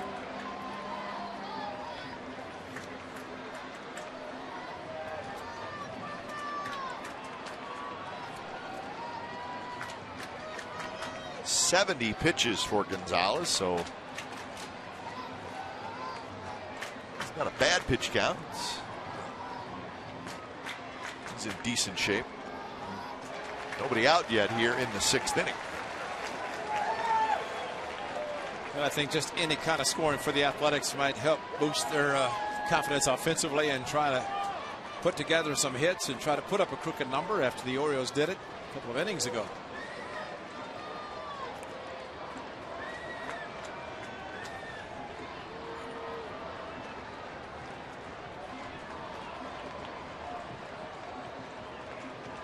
Swing and a miss. Coco had a big swing. And that's first and second, nobody out, but Coco is now going to have to change as it went after a pitch out of the strike zone. So big of a swing that almost spun himself in the ground, off the ground. He knew he swung at ball 4, and he knows he needs base runners, so makes it a little bit tougher at bat, but more concentration at this point for Coco. And he lines one, base hit left center field. It's going to roll deep into left center field, plenty deep for Rosales to score. So the A's are on the board, RBI double for Coco Crisp.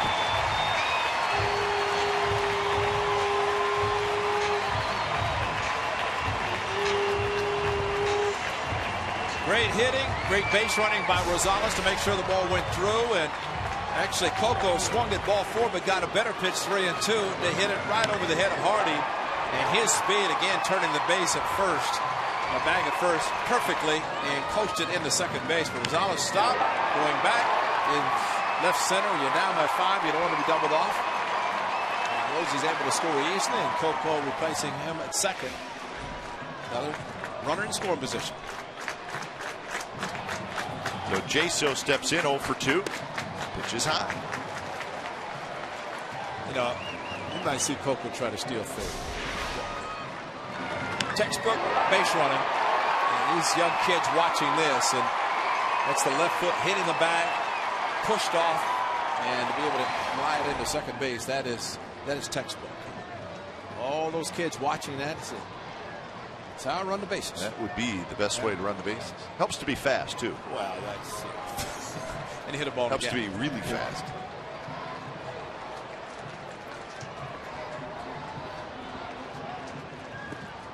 So that note on the doubles for Coco Crisp. The A's as a team, 3 doubles today. They have 60 doubles on the season, and that's the most in the American League. He's still leading the major leagues in runs scored.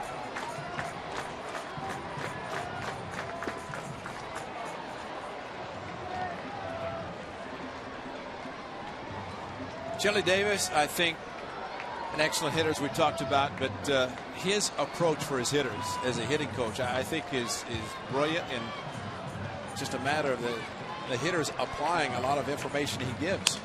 A little fister into center field, and that's a hit.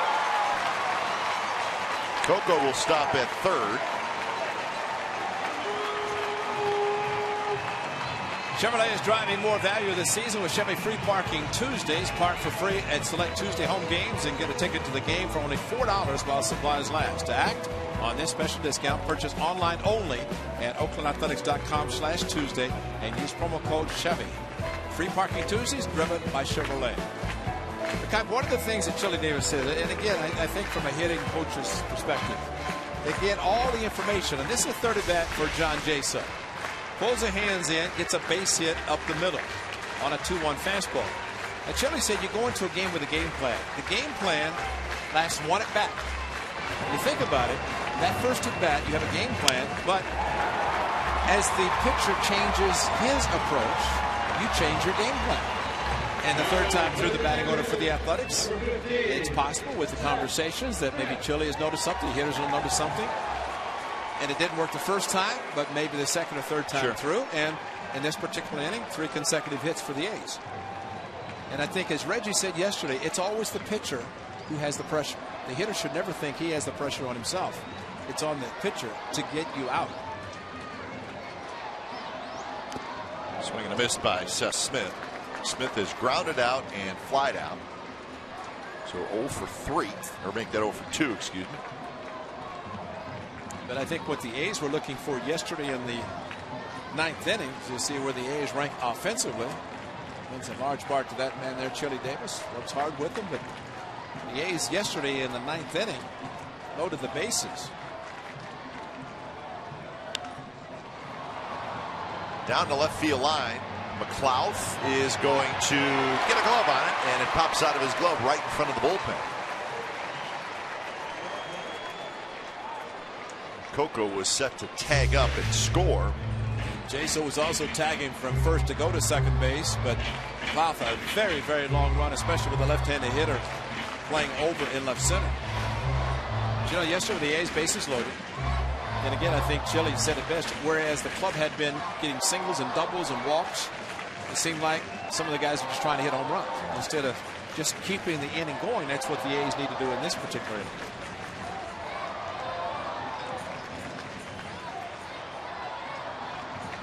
0-2 pitch to Smith is high.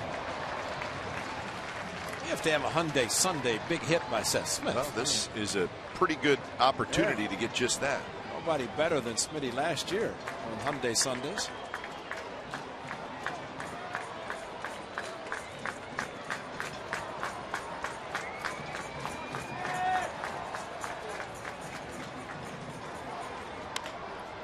Bounce towards second.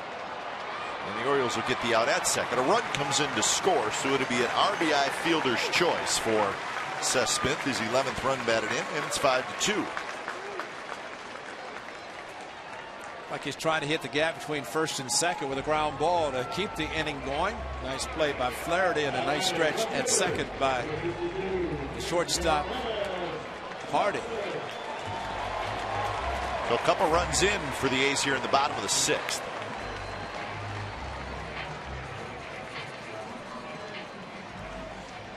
Want to light up a stadium? How about a 2-run home run? That's exactly what I was thinking. Light up a lot of people if he did that. Cespedes has struck out looking and swinging so far in the game.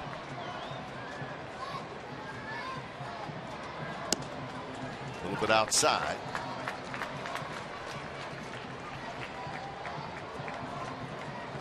So this is the first real problem inning that Gonzalez has faced today.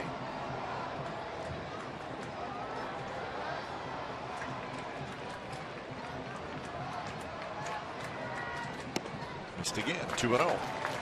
It's like Wieters is setting up, thinking, as we were talking about, the possibility of a 2-run home run, and so as a result, the first 2 fastball locations called outside. Cespedes has the power to use the whole field, but if he opens up, and maybe Wieters is seeing him do that he thinks he can get him to roll over on a pitch outside.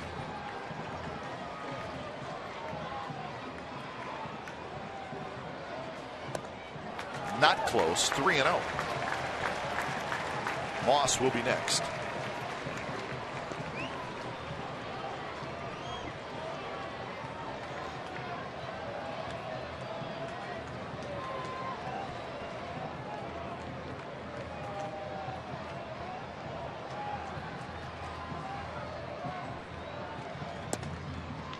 Strike.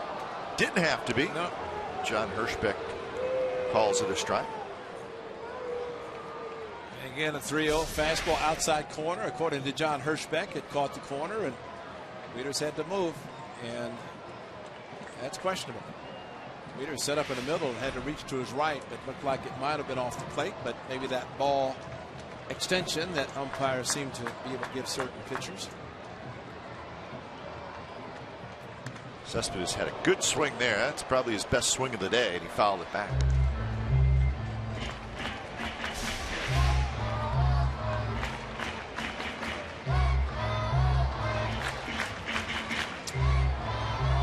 Well, he takes that dishes of a swing and everything's okay, then it's okay.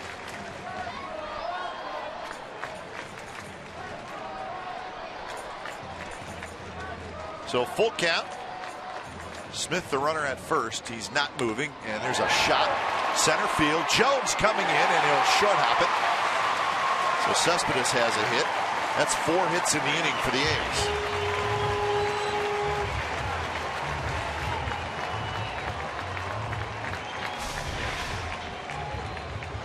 A little bit towards the end of the bat, and maybe just enough for it to drop in front of Jones, who had to respect the power of Cespedes, playing deep.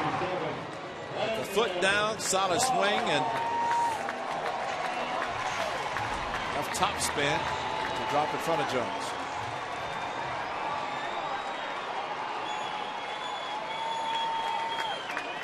So that'll bring up Moss.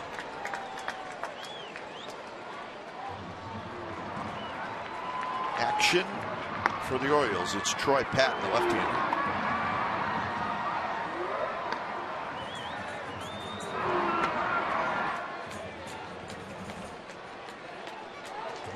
Moss a single and a strikeout. 2 on, 1 out.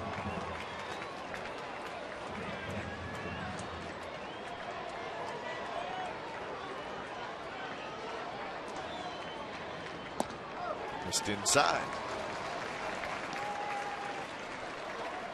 Who knows, Ray? Maybe getting Gonzalez in the stretch to start the inning. Maybe that has something to do with his struggles, because completely different pitcher here in the 6th inning. Since the second pitch of this inning, he has been pitching out of the stretch. He's given up 3 hits. The next 4 batters after Rosales doubled.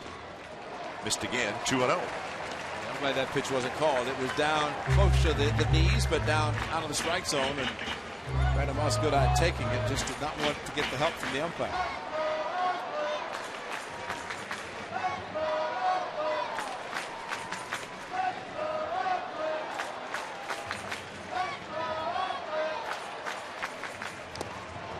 And a 2-0, maybe a changeup. Moss swung over top. Well, he's staying inside with the off-speed pitch. Wieters calling those. It's Was off speed, not much movement, so it would have been more of a straight change, which would throw it in the vicinity of the plate. It's going to be a pretty good pitch.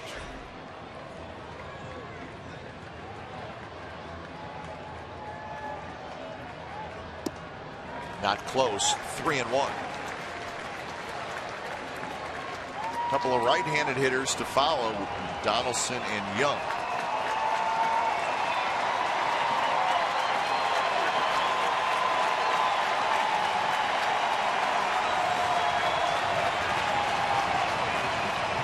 And the pitch is high, and he walked it. Now the bases are loaded.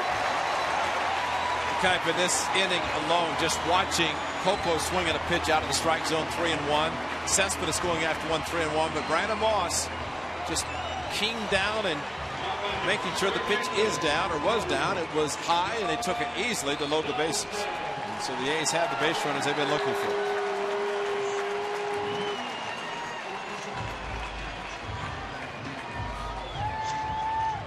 Donaldson, a pop out and a ground out.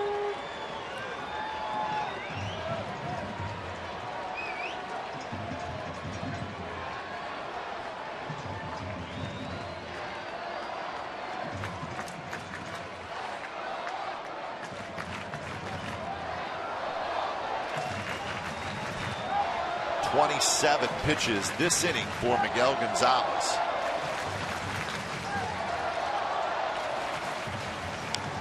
Roll foul up over the head of Mike Gallego. Josh Donaldson's not going to get cheated, is he? I don't think so. And he's knowledgeable of the strike zone, and so he gets the leg kick, he gets the foot down, and he's aggressive, but he can be that aggressive and still know the strike zone and swing and strikes. Get a mistake, he's capable of doing some serious damages.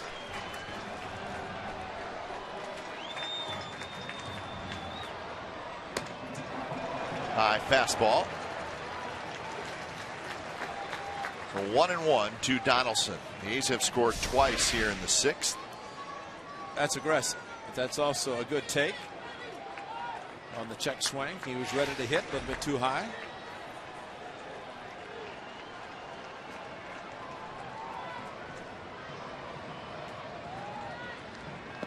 Low, 2-1.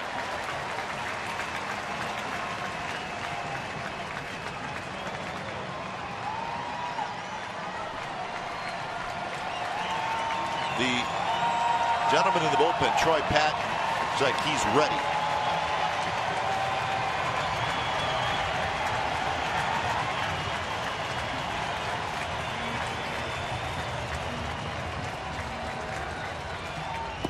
Inside, 3-1.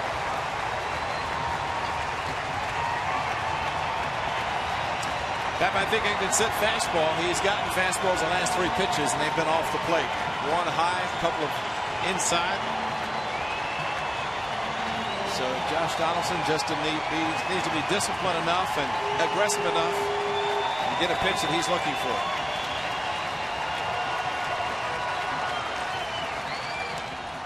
And he pops it into the radio booth off the sign just above the radio booth right next door.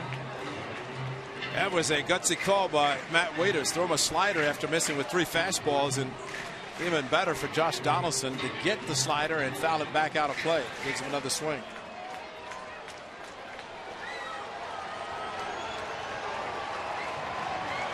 Smith is at third, Cespedes at second, Moss at first. 3-2 pitch. Fouled straight back. Fastball out over the plate.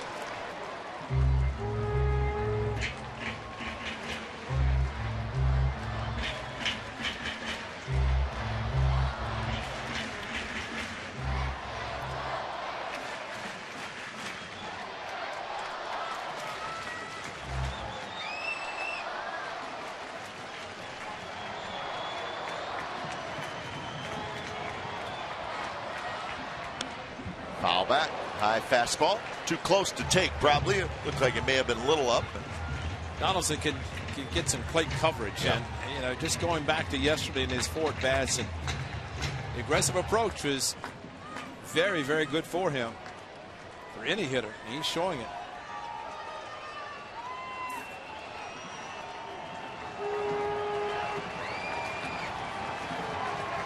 So another payoff delivery. And another fastball and another foul ball by Donaldson.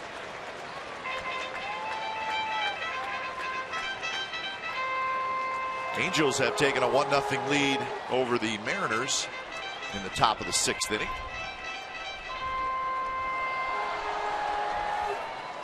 Ninth pitch coming up to Josh Donaldson.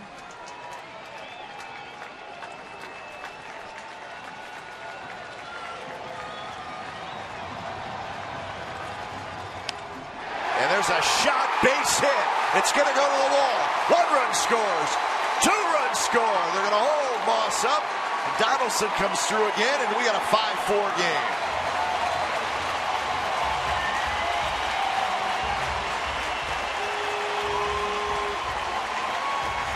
I'll say one thing, Kay. If there is a situation when you want to drive in some runs, this is the guy you want to play. A tremendous at-bat, gets a fastball 3-2, his 9th pitch at-bat, in the at-bat, and drilled it. And the one thing the Orioles have to be happy is that this ball didn't leave the yard, because it was a line drive, got on top of it, drove it down the left field corner, and Josh Donaldson, as he did yesterday, he's doing it again today, and Bartolo likes it. And the A's have a chance with runners at second and third, only 1 out, to do something even more in this inning. So that'll bring up Chris Young. Donaldson knocks in his 17th and 18th runs of the year. And now they're going to walk Chris Young.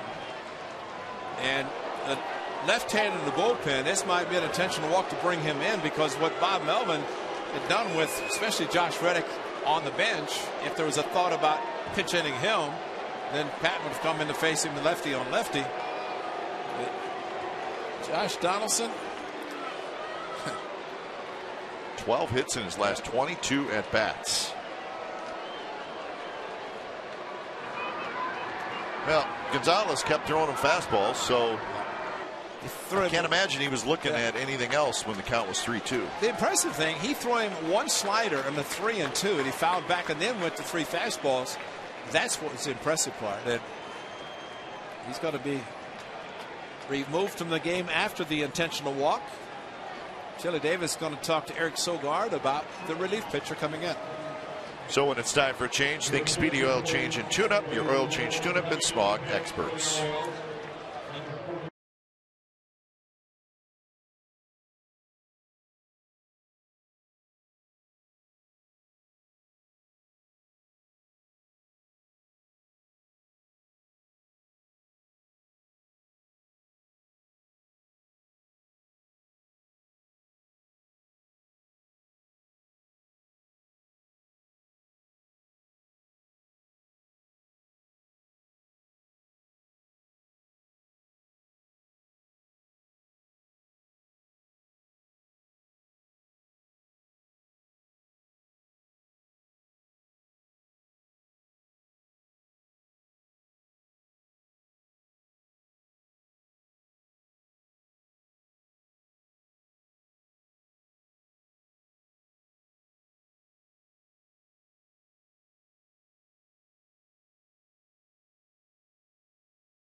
So Star Trek Into Darkness themed show presented by Xfinity begins after the A's play the Royals at O.Co Coliseum. Bring the family in your picnic blankets and enjoy the show from the outfield grass. On-field capacity is limited.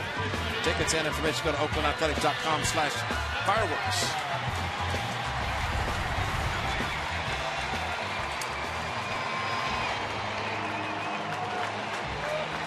So to be lefty on lefty, Sogard facing Troy Patton.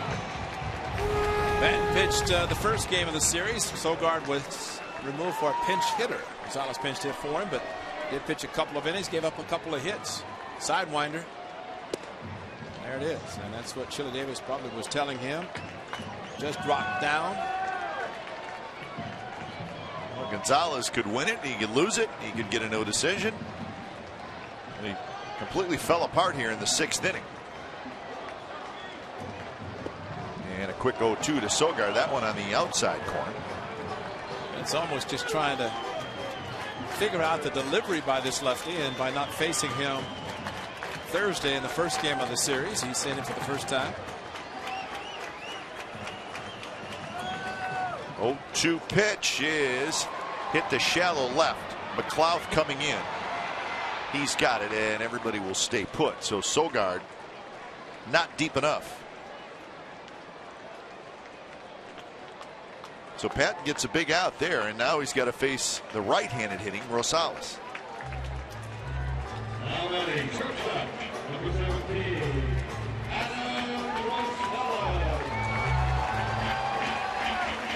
So Rosales a chance to give the A's the lead.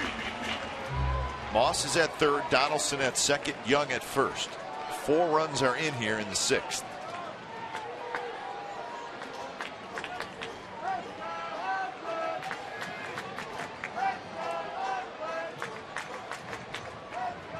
First pitch to Rosales is bounced right back to Pat. He'll underhand, side retired. So the A's are back in it. They score 4 times. So we're headed to the 7th inning. It's the Orioles 5 and the A's 4.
Brought to you by Hyundai. Hyundai Sunday is brought to you by your Bay Area Hyundai dealers.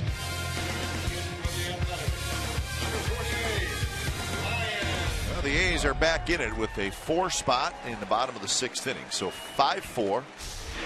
Bartolo Colon is done for the afternoon. I think Bartolo really loved to have gone back out there. Well, at least a different look after the Jones double, and he did retire the side in order last inning, but Ryan Cook, kind of a demon for him. He comes back after giving up a couple of runs in game on Friday, the 9th inning, whenever the Orioles scored the 2 insurance runs. So Ryan Cook and the rest of the bullpen trying to get the 9 outs. Meanwhile, for the A's to come back and add a couple of more to take the lead. So when it's time for change, think Speedy Oil Change and Tune-Up, your oil change, tune-up, and smog experts. So Cook to face Flaherty, Reimold, McLeod. 7th inning. First pitch swinging, Flaherty on the infield where Sogard has it. So Flaherty is 0 for 3. 1 pitch, 1 out for Cook.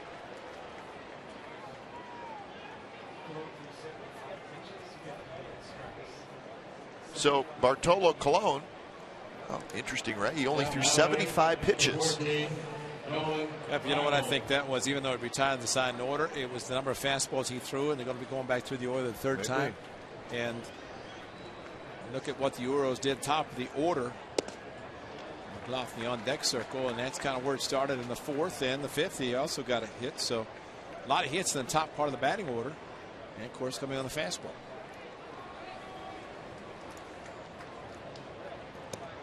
Good pitch there, and it's 0-2.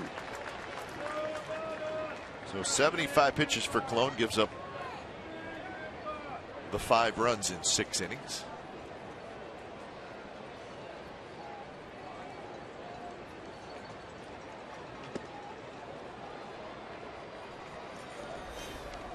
Cologne did not walk anybody. No surprise there. He's only walked 1 this year. He had 3 strikeouts.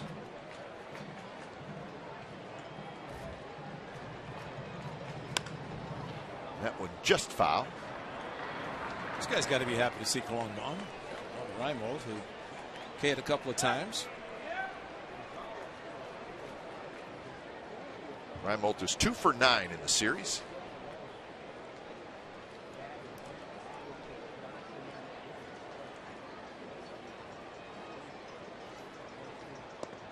Lays off that pitch 2-2, although it was close. Cook in that outing on Friday where he struggled, he walked a couple guys and he just did not look sharp. Yeah.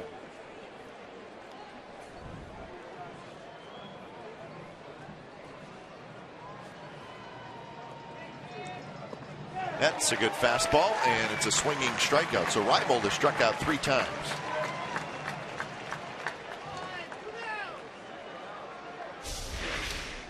Stayed down in the zone again, and the same pitch that Reimold took for ball. Give it the count 2-2, but went after the next one, which good that Cook kept the ball down in the lower part of the strike zone. So here's the top of the order, Nate McLeod, who has been very good in this series. He's 2 for 3 today with a couple singles, a couple of runs scored. 7 for 14 in the series, and he has scored 5 runs. Can't really ask for much more from your leadoff man. And again, as we said it before, he did not start one of the games in this 4-game series.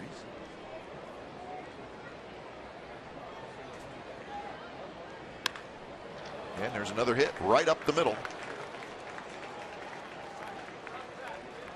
So a 2-out single by McLeod. He's 3 for 4. Well, we saw Josh Donaldson's aggressiveness, and we've seen it from McLeod in the games that he has played. And again, pitch was left up, away from him, able to extend the arms, and took it right back up the middle.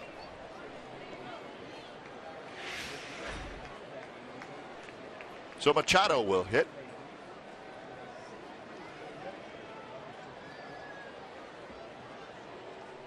McLeod runs. The throw to second base is not in time. So McLeod has a steal. Excellent throw by John Jay, so just no chance.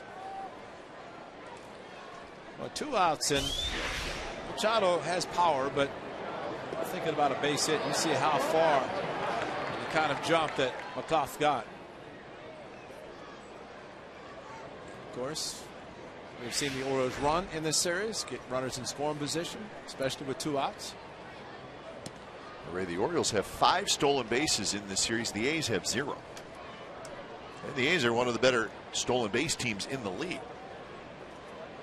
8th on the year for McLeod.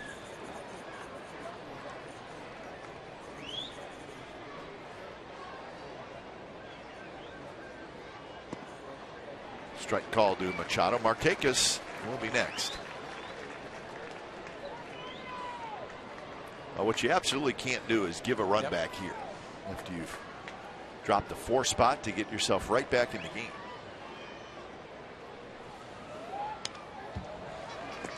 I was just thinking the same thing, that the bullpen for the A's coming in the 7th inning.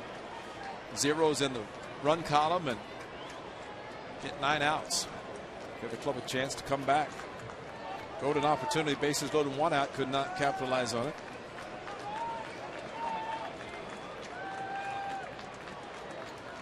Two and 2 to Machado. He is 2 for 3 today. And that one right up the middle, and that's a base hit, and McLeod will score easily. And the Orioles now lead 6-4. So McLeod and Machado have really hurt the A's today. They have 6 hits combined. And the stolen base, a big play. Well, and the biggest thing, just not get the shutdown inning. Fastball ran in a little bit, but belt high, allowing Machado to pull the hands in and go right back up the middle. But you're right, the stolen base. And I'd say there's not much that has not gone right for the Orioles this 4-game series. And credit to them, the way they're playing.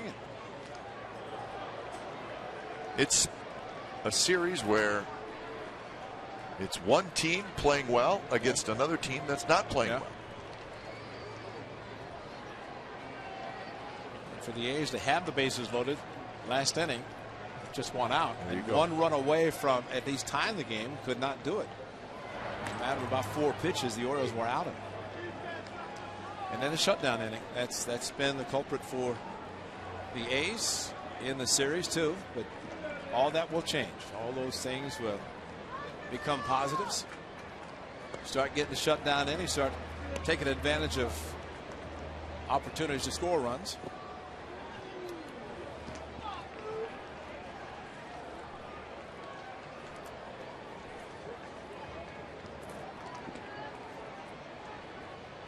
Ryan Cook in that game Friday threw 29 pitches.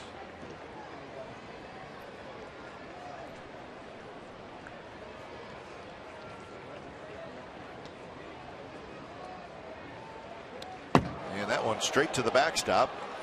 Comes back to Jaso, hits the umpire, and Jaso finally picks it up, and Machado's at second. Probably shook up some people back in diamond level. I don't think there's any question that it did that. Kurt Young going out to visit. That ball straight back, and pay attention, people. There's netting and there's a padded area back there, but it's your wake-up call.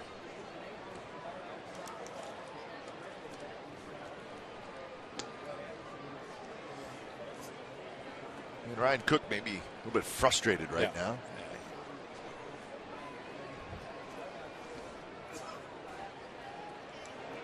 So the count is 2-0 to Markakis. Adam Jones in the on-deck circle.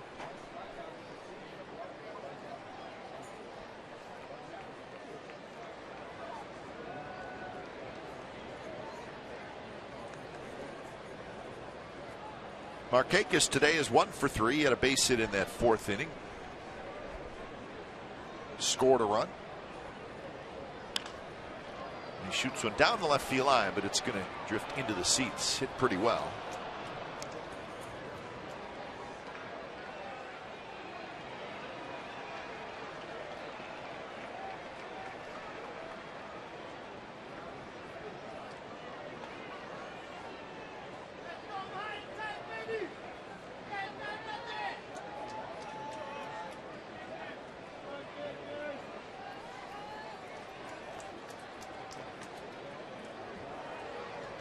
Cook is ready, checks on Machado at second. Nobody really holding him on. And a fastball is outside, 92 miles an hour. I think Bob Melvin thought after the first 2 outs very quickly in this inning that he'd have to get Jerry Blevins up, possibly for Chris Davis, who will be hitting behind Jones if it goes that deep. But Ryan Cook has to make a quality pitch to a very good hitter. And it's hit toward left field. Machado's running, and side retired. So that was indeed the 3rd out. So Cook gives up a run, and we're going to the 7th inning stretch. 6-4 Baltimore.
inning. Bob Melvin trying to get a win in this series. Hard to come by. You don't like to see his good friend bench coach Chip Hill shaking his head either. No, that's not a good sign. And Chip was doing exactly that. A's will have the top of the order: Crisp, Jaso, and Smith. Troy Patton, who got a couple of huge outs in the bottom of the 6th inning.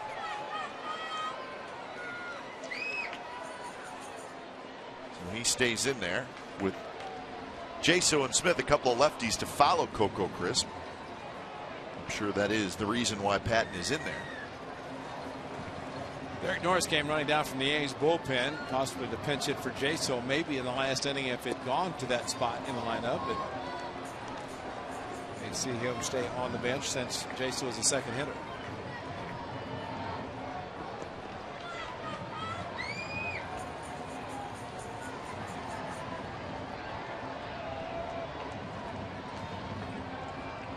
Coco's had a good day.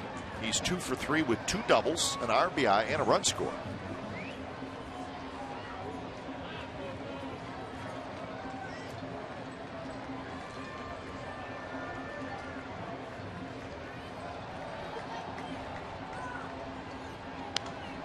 Pop foul back. The Red Sox won again today. They beat the Houston Astros 6-1, and that finished off a 4-game sweep for the Red Sox at home over the Astros. So their last loss was last Tuesday, the Red Sox, and they did what you're supposed to do.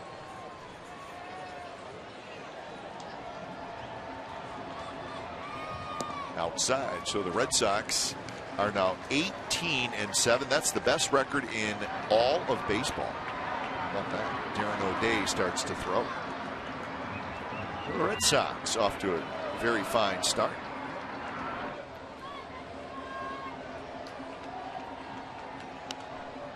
Maybe the best news in that game for the Red Sox is John Lackey started, pitched well, and got the win. He went 6 innings and gave up just the 1 run. Well, that is big news for the Red Sox. Good game to start. Yeah.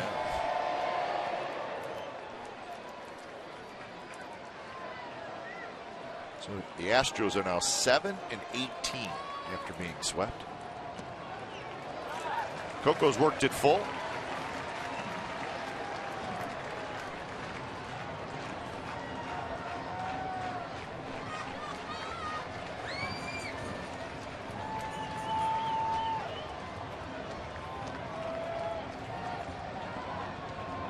And Coco's aboard. Well, we got in-depth sports news for the Bay Area fan. Go deep with Sportsnet Central. It's brought to you by AT&T Uverse. It's today at 4:30. Again, 4:30. And it's on our sister station, Comcast Sportsnet Bay Area. Highlights from this game. A live preview of the Warriors-Nuggets game.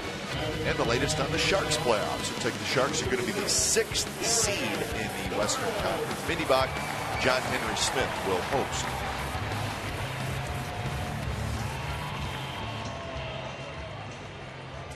Now, Buck Showalter, his typical trot to the mound. Is that Rick Adair? That's Rick Adair. Sorry, because they both run out of the dugout the same way. But whenever Rick Adair, who would be not making the pitching changes, but he's following Buck because there's no walking by the veteran pitching coach of the Orioles. So he went out just to talk to his left-hander as Buck and Rick Adair decide to leave the lefty in to face Derek Norris, who is pinching. So Norris to hit for Jaso.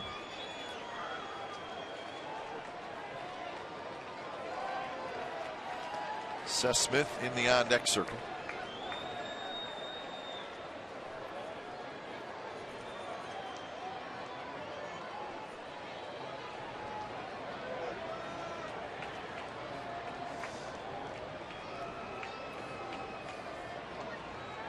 So here's Norris.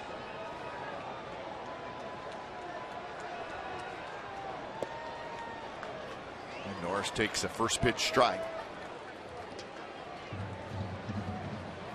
So Jaso, while he was in there, was 1 for 3.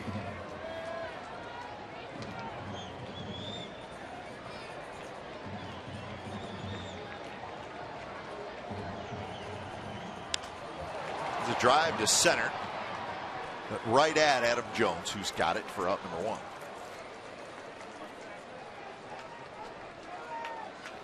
So Norris pinch hits. He'll stay in the game and do the catching.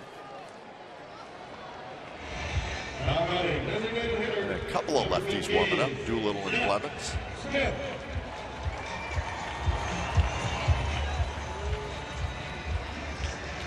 So you may be wondering, why would you have 2 lefties? Well, I think if the A's were to take the lead, then you'd bring Doolittle in. If the A's remain behind at the end of this inning, it'll be Blevins. Outside corner from Patton, a strike to Smith.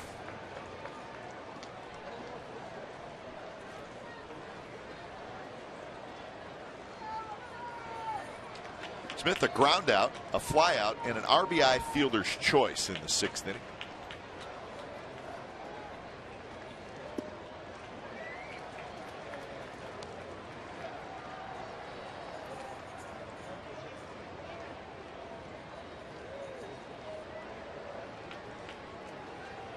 Outfield straightaway, and Jones, as we've seen now, plays pretty shallow for center fielder.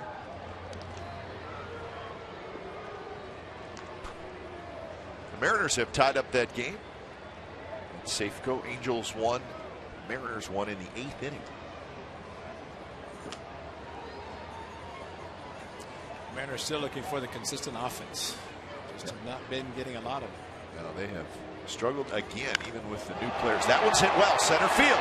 Jones going back. He's at the wall, and that baby is gone, and we're tied.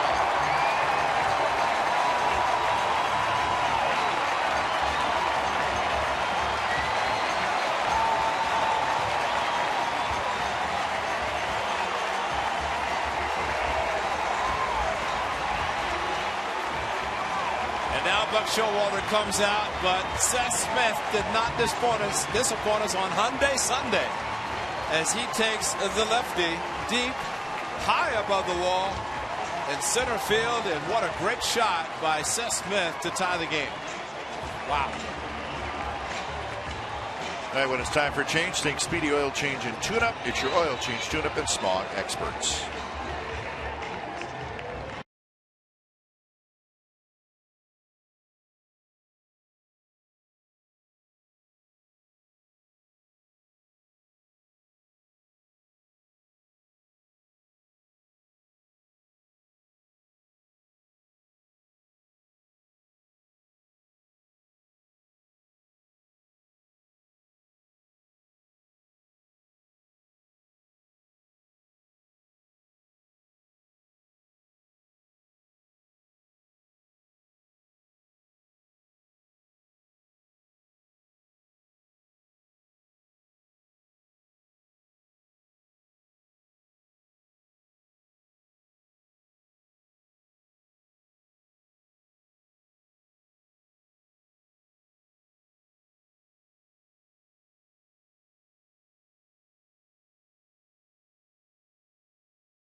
He hits the lefty, 1-1, fastball, belt high. He made the mistake, did the left-hander.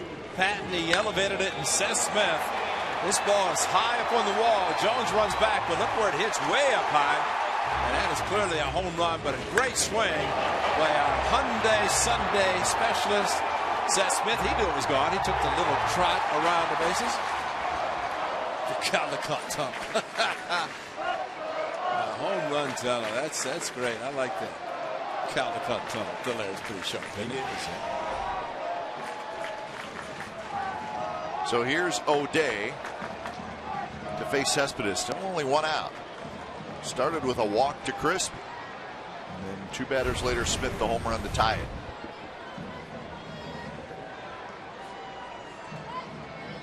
Saw O'Day pitch last night. Or yesterday, I should say.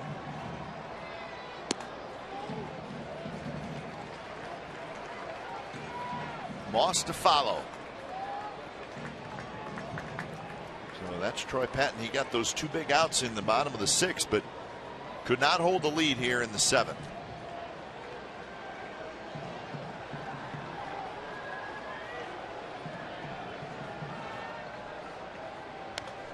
Foul back. Slider that just stayed up.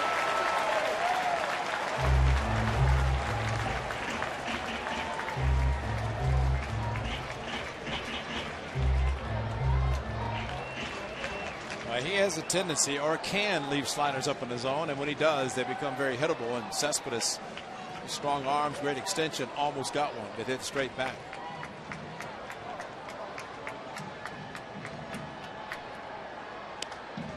This one's popped up, but it's going to be playable foul territory. Machado has it, and that's out number 2.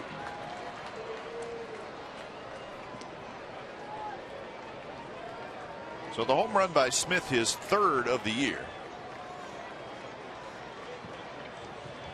That's the first home run the A's have hit in this series. So they waited for the perfect time.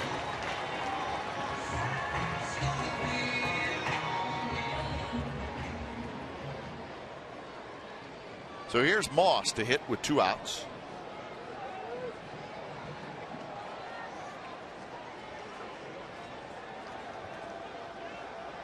Shift is on for Moss. Hardy, the shortstop, playing behind second base. Machado playing a shallow shortstop position.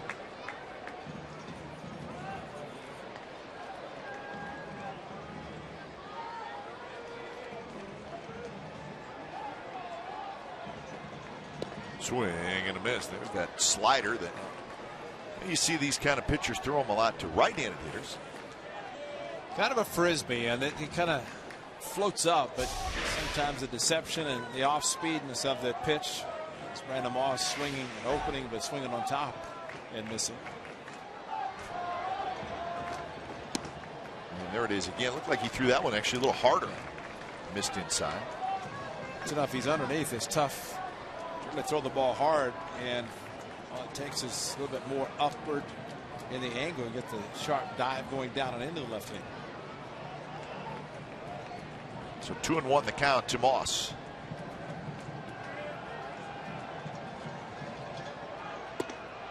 Fastball is high.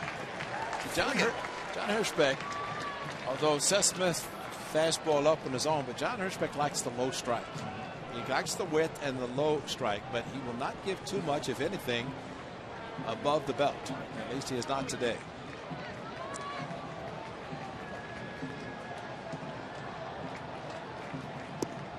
And that one low.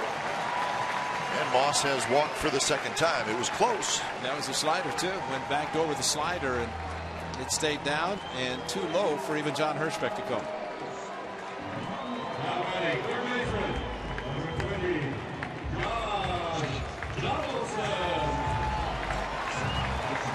So here's Donaldson. He had the big hit in the 6th inning.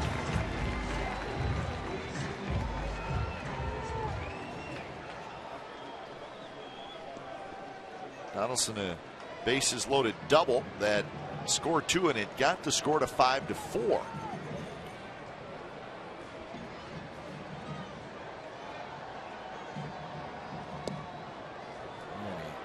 May have won around that time. It's called a strike.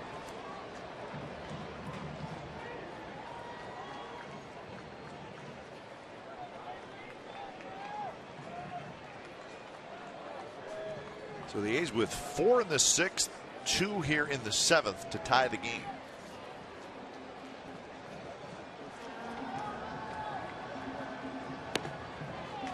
One and one.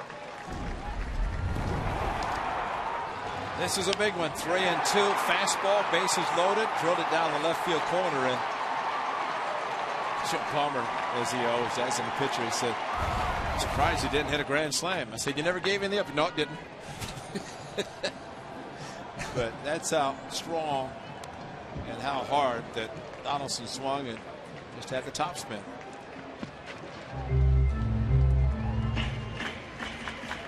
So 1-2 the count.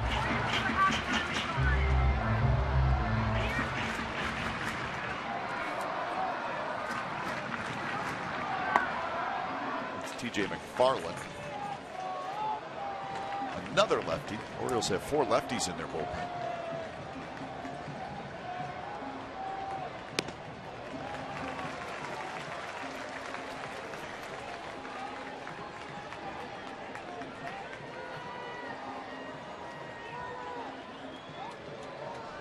So 2-2 the count with Moss at first after the 2-out walk.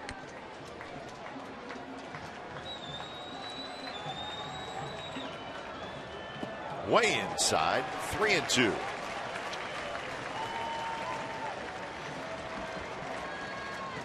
So Moss will take off. Buck Showalter doing again what he did with Patton and Chris Young in the on-deck circle. Josh Reddick on the bench. Jed Lowry, and Lowry must not be available. He might have pinched it for Sogard if he were. But there's Josh Reddick, and one of the things they left in the bullpen might keep him there. Runner goes, little pop-up. Davis coming over, and he goes into a slide as the ball bounces up into the seats.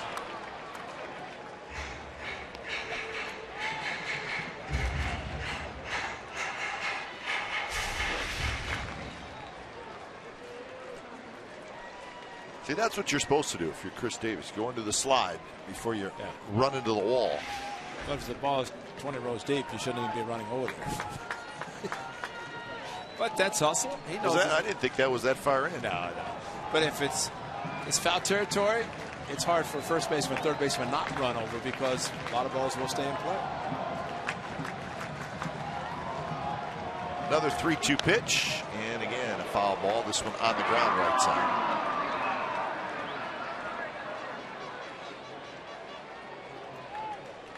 So good battle here between O'Day and Donaldson.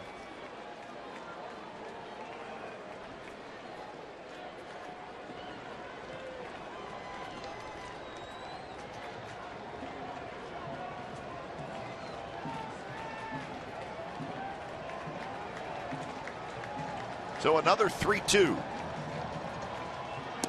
Missed outside, and back-to-back walks by O'Day.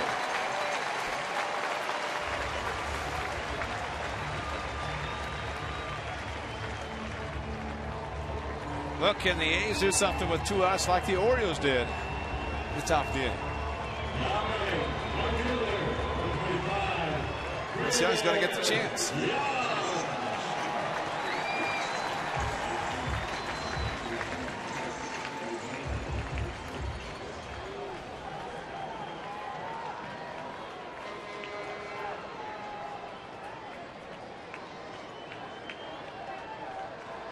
So Chris Young, a chance to give the A's the lead. He's 2 on, 2 out, and the first pitch is popped up into the high sunshine, and Hardy, the shortstop, has it. Side retired. A's tie it thanks to Seth Smith, a 2-run homer. So we head to the 8th. It's a 6-6 game.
This year will be a special pregame festival in BAL AT featuring games and activities for all scouts. The popular pregame parade and commemorative scout day patch will be back again. Also, 5,000 kids will receive an A's beanie courtesy of Ross Dress for Less. For more information and tickets, go to oaklandathletics.com/scout. You must purchase a special ticket to participate in the festivities. So we got a new ball game at 6-6, top of the 8th. And the A's go to the bullpen again when it's time for a change. Think speedy oil change and tune-up. It's your oil change, tune-up, and smog experts. It's Sean Doolittle who takes over.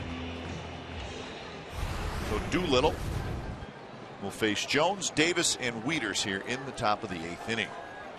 You know, Cap, the biggest out of this game might be the Marquez fly ball out to center field with Machado second, and the Orioles up 2 runs.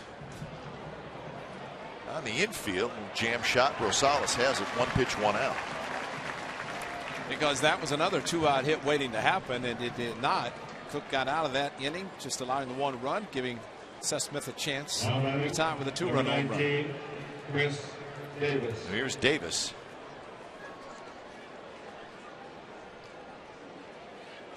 New catcher is Derek Norris, who pinch hit for J-So.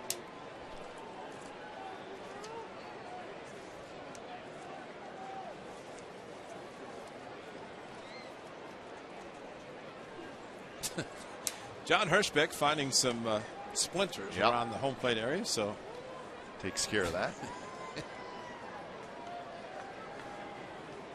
Let's make a pitcher feel great when he can saw off the bat of a power hitter like that. And first pitch. Leave debris all over the place. The umpire has to clean it up.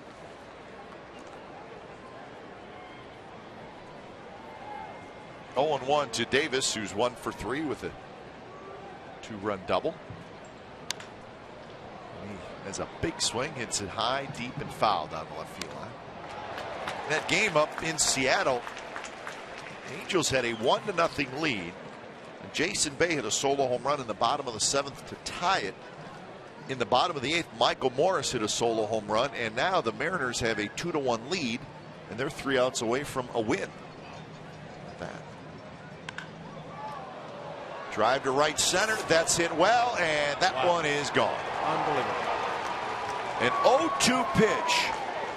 Chris Davis homers, and the Orioles have the lead 7-6.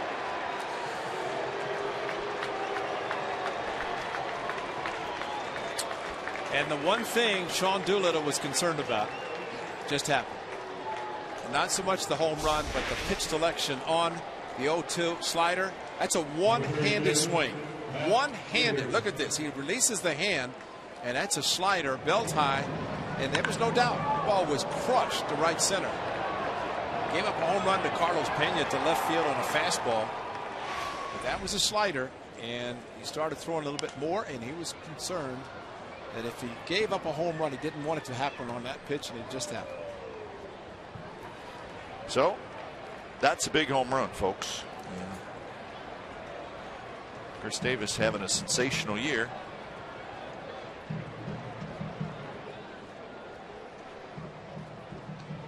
Wieters hits one off the end of the bat, but it's got enough to get through into center field for a hit, so a 1-out single.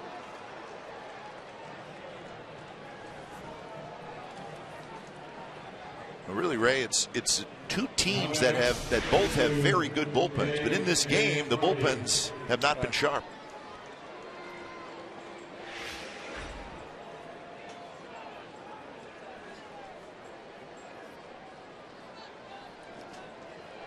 So here's Hardy.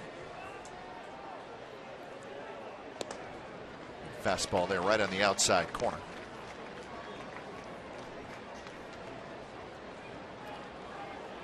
Two opportunities for shutdowns today, and the A's are not being able to accomplish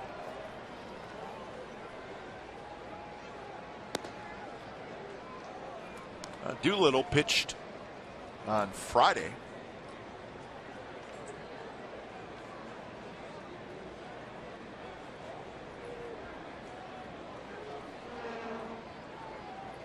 And he used that slider to strike out a left-handed hitter, if I remember correctly.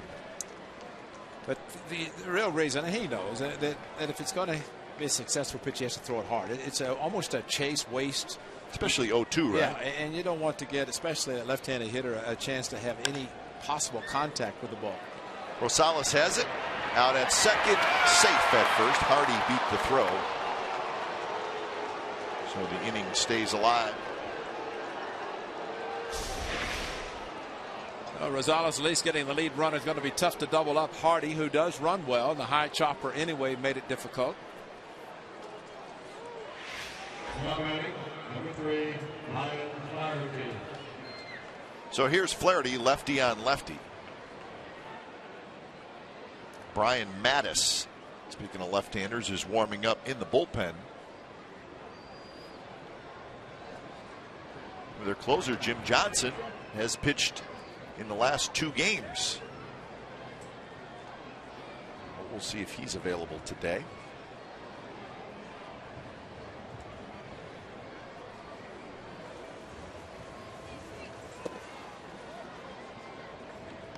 Flaherty this afternoon has hit a pair of fly balls to center field and he's popped out. The Mariners are trying to wrap up that game up in Seattle, leading 2-1 in the top of the 9th over the Angels. That one's hit high center field. Coco shading his eyes, fighting that sun. He's got it. Side retired. Big home run by Chris Davis, his 9th of the year. So bottom of the 8th coming up. A's trailing again. It's now 7-6.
Deck?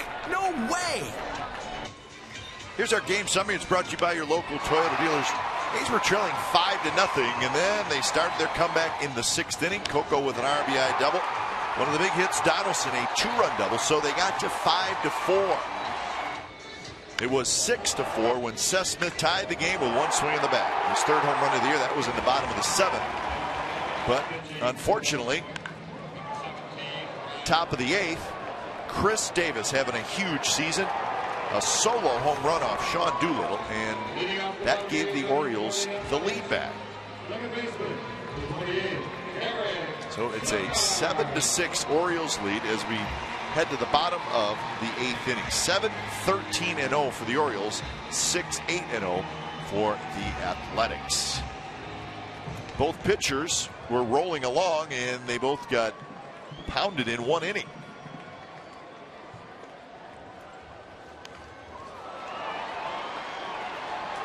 And the throw to first, Sogard is retired. So the bunt attempt. So Sogard is 0 for 4. So the Orioles have gone to the bullpen for their 3rd reliever, and there he is, Brian Mattis.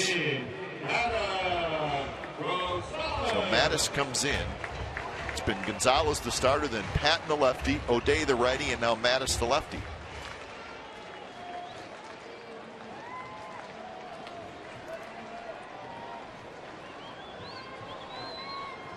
For First pitch to Rosales is just a bit low. So it's a final now in Seattle. The Mariners 2 and the Angels 1. So Seattle wins 3 out of 4 from the Angels. It's really hard to believe what the Angels are going through, but at least from the Angels standpoint and the Rangers standpoint, Rangers having trouble in Minnesota. Another big hit by Rosales. So you'd think getting hit in the head yesterday has not affected him all today. Ringing double down the left field line, and now this hard single to center. So top of the order, Coco Crisp, who's had a big day. A couple doubles, a walk, scored a couple of runs. In that game, Ray, Jason Vargas, a complete game loss. He gave up 2 solo home runs. So he is now 0-3. Looks like he's going to have a winless April.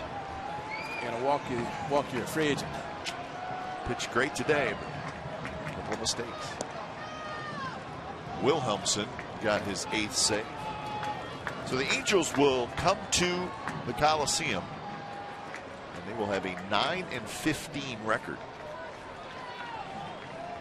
So they wanted to avoid the bad start that they had last year, and they have not been able to do that.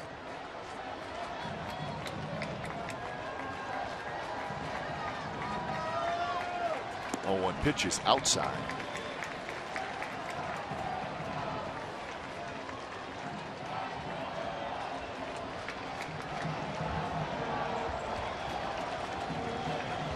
Grant Balfour pitched at the top of the ninth. Maybe he'll do it with a lead. That would be nice. That would be nice. Something to think about. Close pitch, called the ball.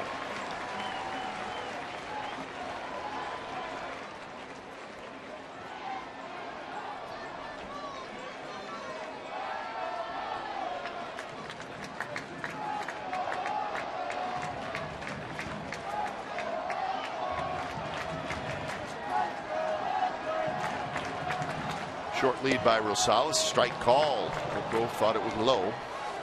It's that low strike that's a tough pitch for a hitter too, to try to determine first of all what the umpire strike zone is and pitch at the knees, which that one was. If you swing, probably knowing you're going to beat the ball on the ground unless you can get a little bit under it, drive it into the air. But pitch that was called a strike by John Hirschbeck. Not surprising. Coco fouled it back.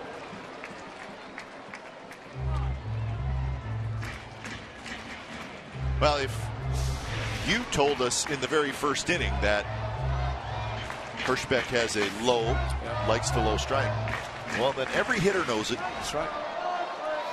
He's hitting Coach Chile Davis. He's been around long enough to know, and they would be able to tell the hitters exactly that.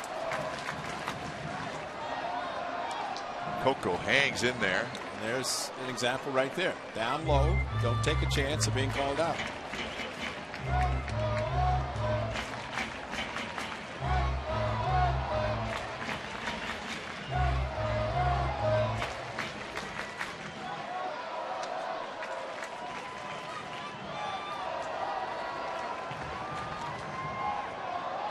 And the pitch is bounced towards second. And the Orioles turn the double play, and they get the speedy Coco Crisp, and that's how the bottom of the 8th comes to an end. 9th inning coming up. 7-6 Baltimore.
Sportsnet California is brought to you by Xfinity, home of the most live sports.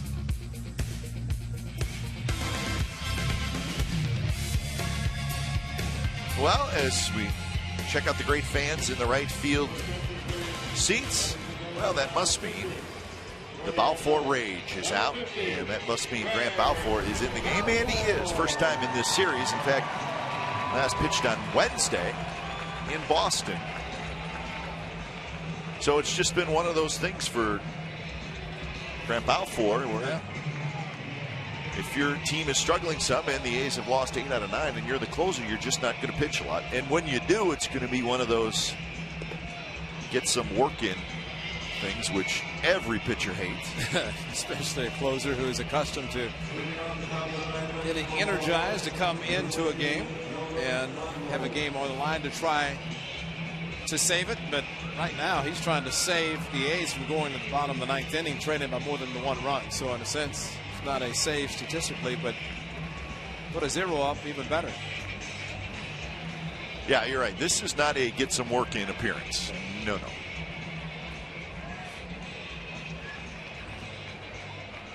So Reimold to lead it off, and then McLeod and Machado. 9, 1, and 2 for the Orioles. O's leading 7-6 over the A's.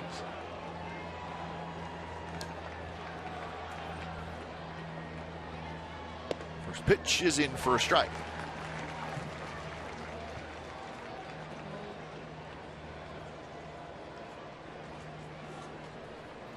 Not a good afternoon for Nolan Reimold.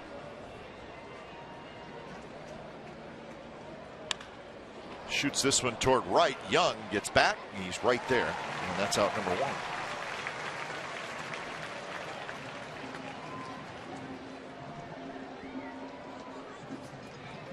So 1 out here in the top of the 9th. Last time the Orioles swept the 4-game series here in Oakland, 1987. It's hard to do. It's hard to do whether you're home or road. Right. It's hard to sweep a 3-game series. Yeah. So very difficult to do. Here's McLeod. In fact, walking up in game 1 on the elevator, Fred Manfred, the longtime announcer for the Orioles, said, "Man, this place is a house of horrors for us." Yeah, right. And the Orioles, coming into the series, had lost 16 of their last 19 here at the Coliseum. So the announcers are aware of it. And so they have stopped that. And a great way, regardless of today, to start a West Coast trip. Yeah, that's for sure. Their only West Coast trip, although they will play interleague play, but still, as far as the American League, they all went out here, and it's hard to believe. We heard the Tigers complain and said, "Well, why couldn't we start in Seattle, go to Oakland, Anaheim?" They went Oakland, Seattle, Anaheim, which is what the Orioles are doing. No complaints there. You're Does it really make that much? No, you're in the West Coast time zone from the beginning of the road trip. Don't have to worry about anything except playing baseball, and the Orioles have started very well. In August, the Orioles will play 2 at San Diego, 3 at San Francisco, 3 at Arizona. So they will be back. That one looped towards Cespedes. He dives. He can't get it. It's picked up by Chris behind him, but not before Nate McLeod, who we're going to start calling Babe McLeod here in a minute. He has his 4th hit. Well, Balfour is checking with John Hirschbeck because Balfour in the 0-2 thought he'd struck out McLeod. And great effort by Cespedes, and you just have to hope that whenever he does this, that he lands okay, and it seemed like he did, because it was a left hand that put him on the disabled list, and he used his left hand with the glove. That's all out, headlong dive, and of course to land hard the way he did, seems to be okay. It's the big long glove that outfielders use, but McLeod again with a 2-strike double. And if there's one thing in this series, Captain, we've said too much, it's 2-strike hit for the Orioles. And they have plenty of them in this series. But I think Grant Balfour got a visit from John Hirschbeck because the way Balfour in the 0-2 came off the mound thought he had him struck out. And I don't know, Balfour might have said something. Who knows what he might have said. He's our guy. Yeah.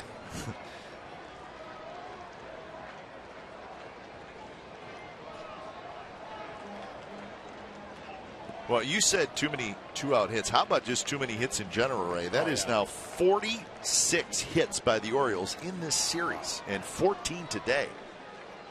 46.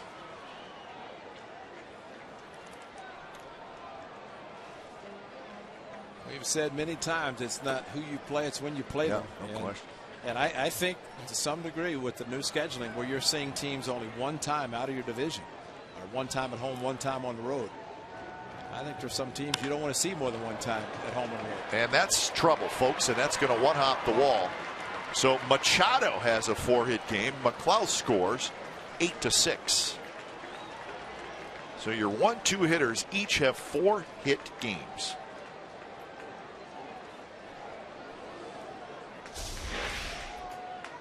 Now Machado's just a good hitter. That's another fastball. And that's a cross-up because watch Derek Norris. That's your cross-up. That's why they were talking about the locate or the pitch selection, because it was not the one that was called by the catcher Derek Norris, and he might have called another breaking pitch, and Balfour threw a fastball. The way he reacted on the pitch, and that's kind of the way things are going. It crossed up, and that's what happens. There you go. First 4-hit game of the career for Manny Machado. He picks up his 15th RBI, make that his 16th RBI. He's got 2 today. And here's Markakis, still only 1 out.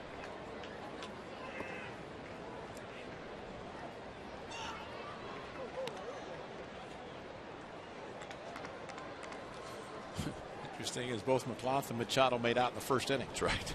3 up, 3 down. Yeah. The Orioles have scored 4 in the 4th, 1 in the 5th, 1 in the 7th, 1 in the 8th, and 1 in the 9th.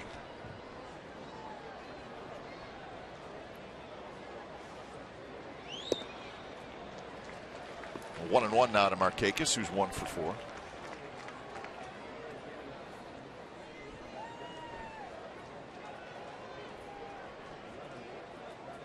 It's tough for an offense to continue to come back. That's right.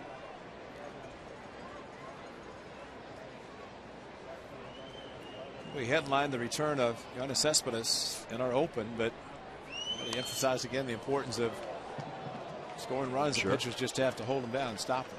And the pitching staff's too good to be allowing this many runs, and especially insurance runs from the bullpen. And that's the pen coming in for the last 3 innings and running the 7th, 8th, and now the 9th, and hopefully just the 9th is 1 run. So 1-2 to Markakis. Adam Jones will be next.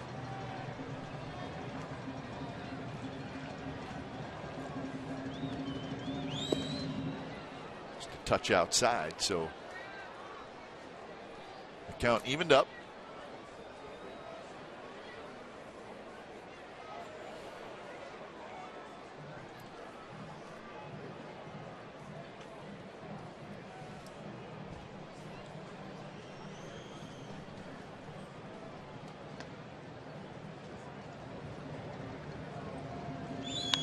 Markakis bounces one to the right side. That'll get the run to third, but now 2 outs. The runner to third. So Markakis 1 for 5. And Jones will hit. Now batting, number 10, Adam Jones. So everything is final in the American League. The night game is the interleague series, and that's a couple of good teams. The Braves at Detroit, and the Tigers are going for the sweep. First pitch to Jones, swing and a miss. So remember, the Braves got off to that terrific start, but they have slowed down.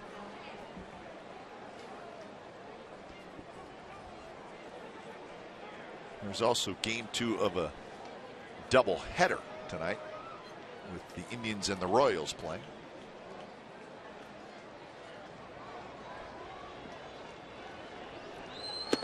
Fastball stays inside. Jones is 2 for 4 with a couple of RBI hits. Knocked in a run in the 4th with a single. Knocked in a run in the 5th with a double.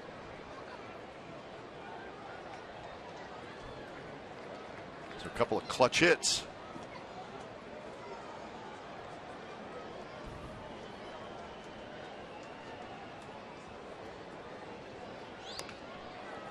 Breaking ball, and Jones just stays alive.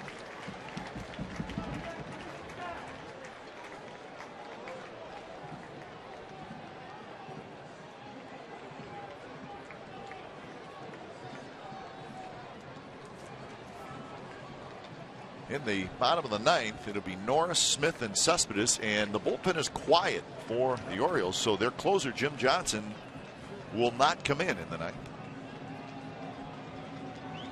And there's a strikeout, so Jones waves at a pitch, but a run on 2 hits as Machado knocks in McLeod. Bottom of the 9th coming up, 8-6 Baltimore.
A's need some 9th inning magic as they trail 8-6, trying to avoid being swept in a 4-game series by the Orioles.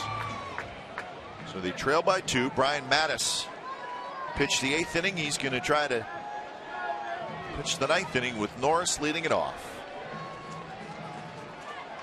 Mattis kicks, and the first pitch is a strike at the knees to Norris. His second at bat. Norris pinch hit in the 7th.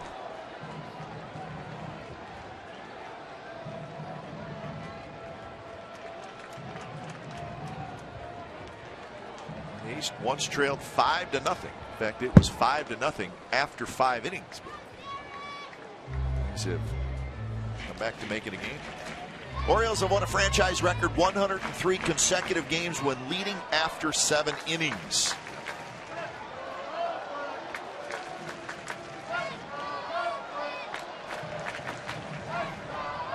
They were tied today. They were tied today. But a big part of their success last year was a good bullpen. Yeah. Just like the Athletics.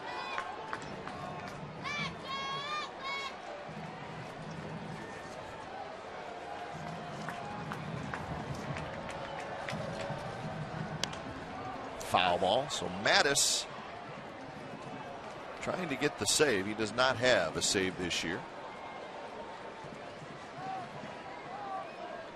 He does not have a save in his career. So he's shooting for something.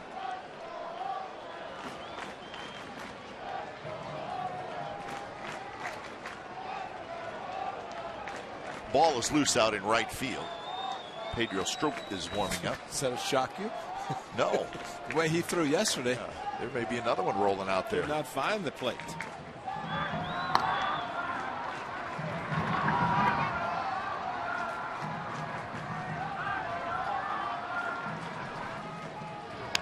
And there is a base hit to left field. Good start for the A's here in the bottom of the ninth. Time now for the AT&T U-verse rewind, and this is when it's all happy. The A's down a couple, and Seth Smith on his special day, Hyundai Sunday, a ball to right center, went way up over the center field wall, and Seth Smith, third home run of the season, a 2-run shot, kind of reminiscent of the home run he hit against Soriano last year against the Yankees in the ninth inning. And another lefty on the mound in Mattis, and see if Seth Smith can at least keep the inning going. Now, Kipe, since the second inning of Thursday, and the Orioles made 2 errors, they played error-free baseball the rest of the way. And that was unusual for the Orioles to make the 2 errors. Helped the A's score 200 runs, but that was it. So 1-0 to Smith. Smith is driven in 3 today. He also had an RBI and a fielder's choice in the 6th inning.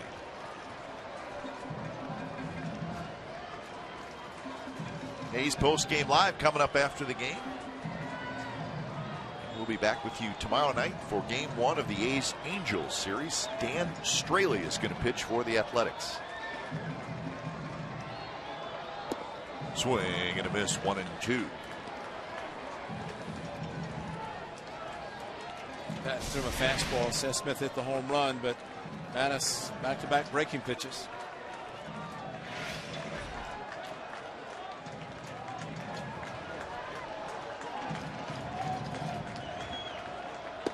Strike 3 call. The fastball on the outside corner. Smith steps back.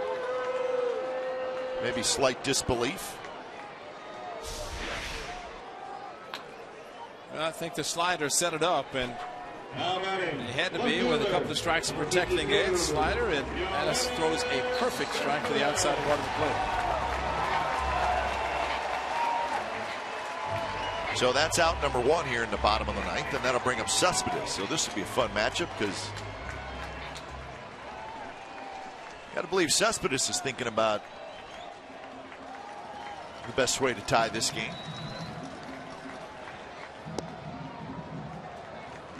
Taken all the way, takes a strike.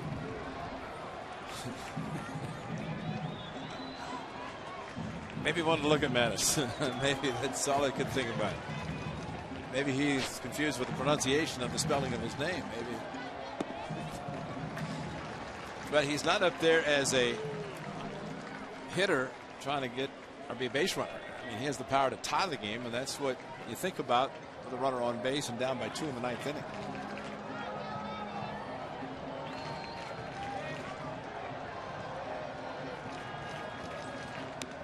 Foul that one back. Low fastball.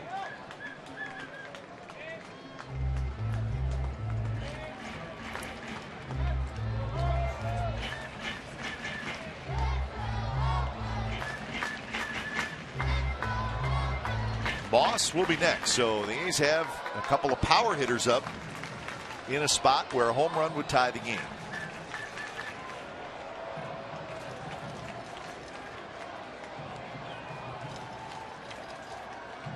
One-two pitch. That one's hit to left. And that baby is gone.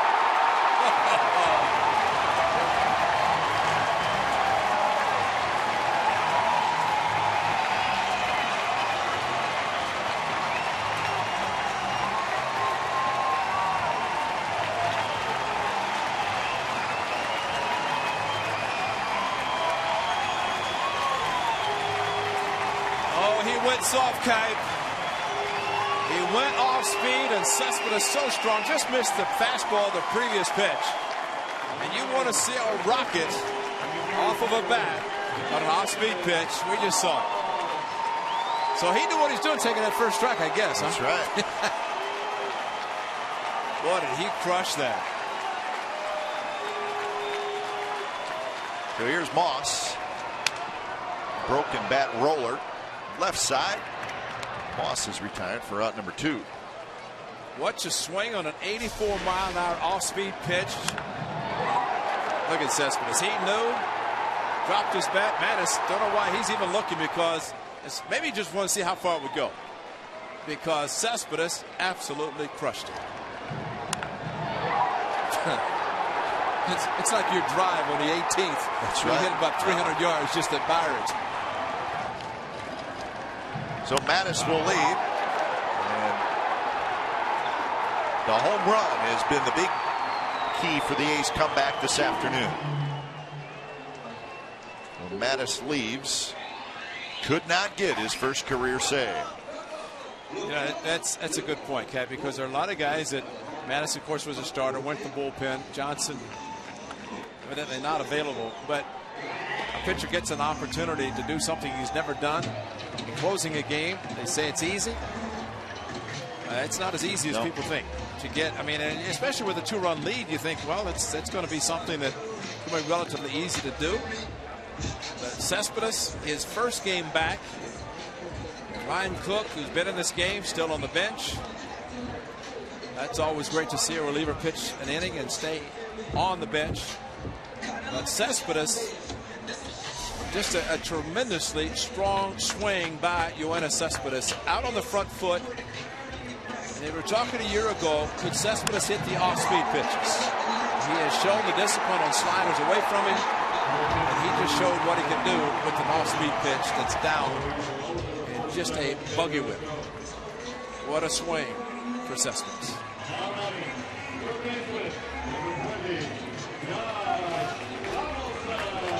So here's Donaldson. 2 outs.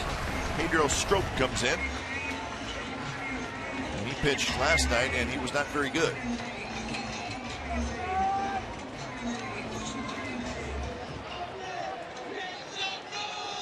And the Orioles in a great bullpen. 2 blown saves today. Pat, the 2-run home run to Seth Smith, and now Mattis.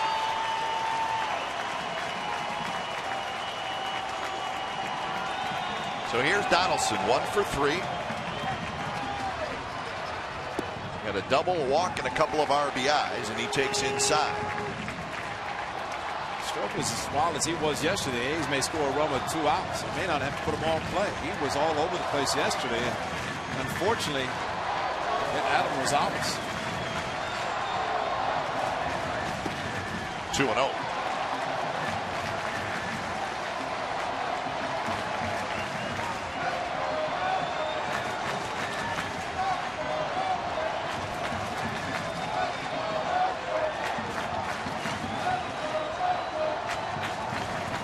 Donaldson was ready to rip, but it was a breaking ball, and it's a strike. 2-1.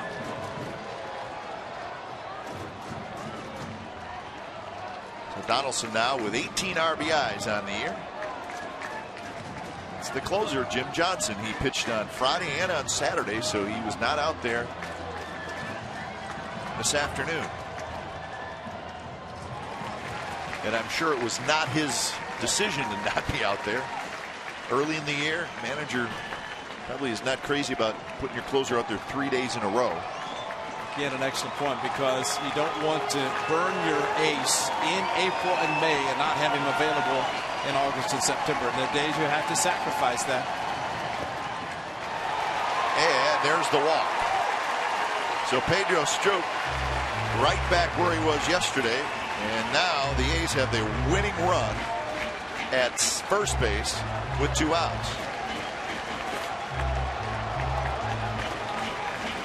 So Reddick is going to hit for Chris Young.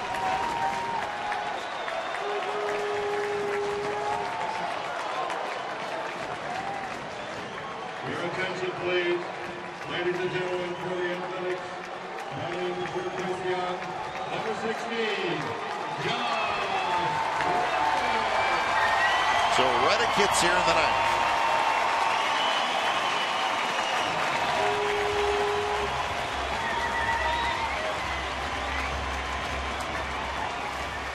So wouldn't it be something? A struggling Josh Reddick. Yep. Could he be the hero today? He's trying. Yes, he would. Nothing wrong with that. Yeah. Well, they probably took the old philosophy. You're a pinch hitter. You go up not to put the bat on your shoulder. You swing, get loose, and maybe the first swing got him loose. Donaldson a very short lead at first.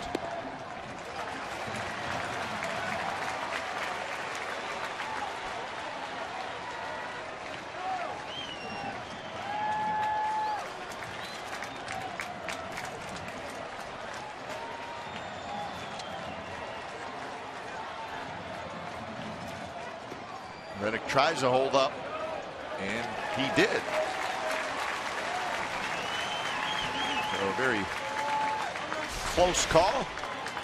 Drag the bat through the zone and able to hold it and get a lucky call, because that was a strike. Yep, I think it was. That was a pitch that he just took his bat a little bit too much.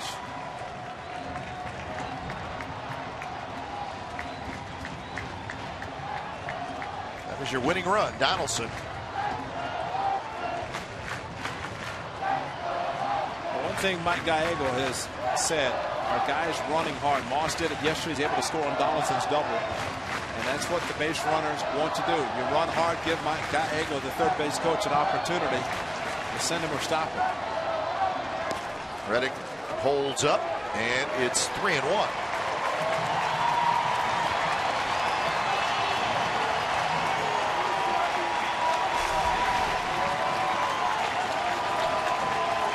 Corner, but got the call.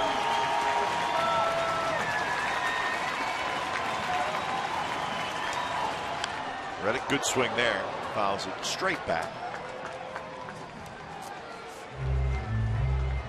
So now we'll have a full count, and that'll have Donaldson on the move, which is a good thing.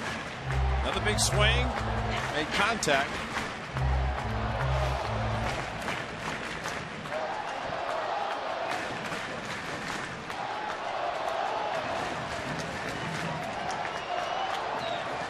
Reddick swings at a pitch in the dirt, and the bottom of the ninth comes to an end, but not before. Yoenis Cespedes, some late inning magic, a 1-out, 2-run homer. There it is, and that ties the game at 8.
At least he tied it.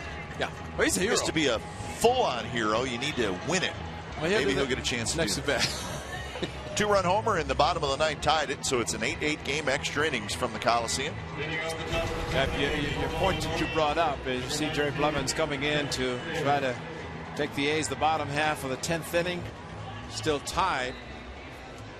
But you mentioned Jim Johnson pitching Friday and Saturday, and yesterday. You think of Pedro Strop, 7-3 lead in the 9th inning. Hit a batter, walked a batter. Johnson comes in, that's right, gets out of the inning. He made him force him to come in. Exactly. So if he does his job yesterday, Johnson's in the game today.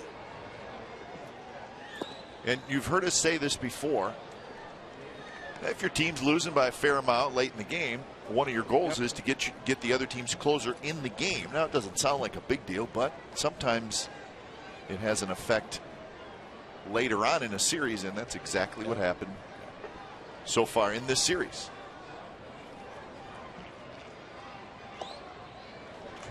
One and one to Chris Davis. Be careful here with this big fella.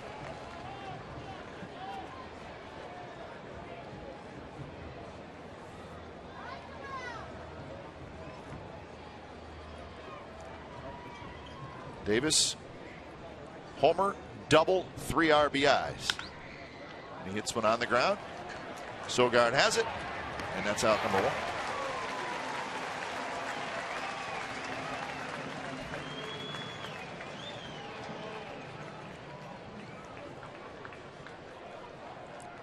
So a big hitter to retire.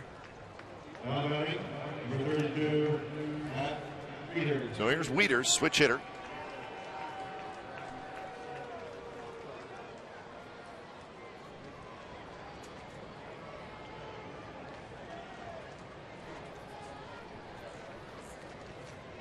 First pitch to Wieters is a bit outside.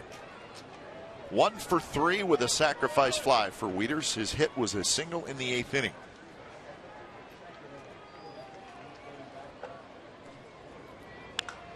Down the line, but well foul. He was out in front.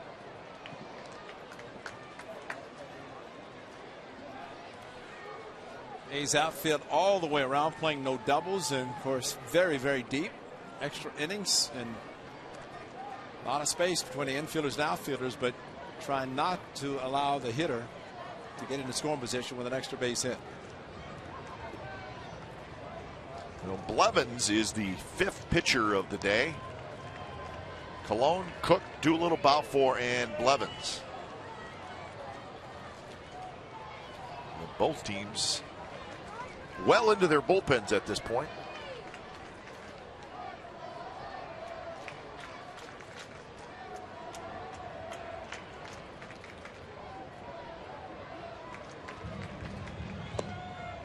And there's a strike, low strike, 2-2.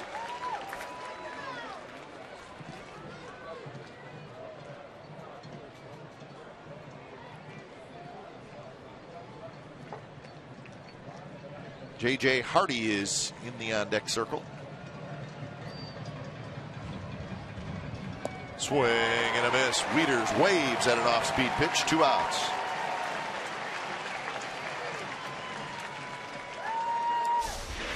Off-speed away from the big switch hitter, and Jerry Blevins went backdoor with a slider, cutter, off-speed, and had Wieters out on the front foot, missing badly.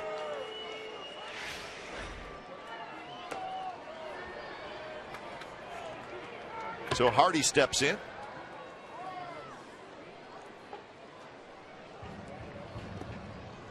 Hardy with 3 homers on the year. He's 1 for 4 today.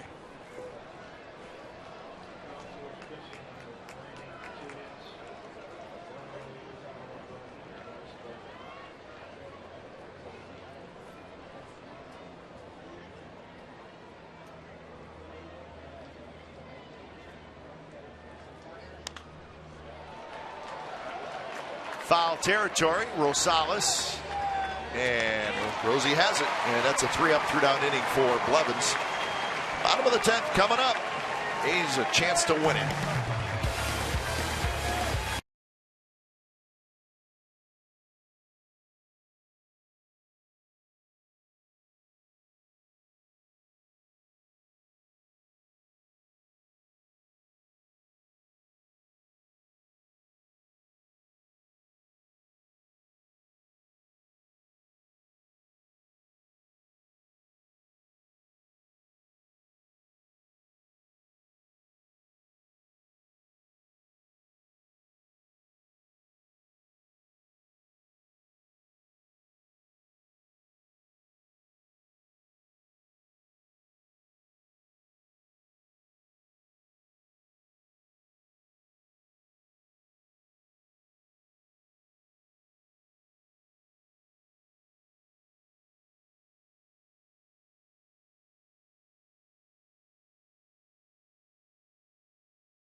first of a 3-game series against the Angels.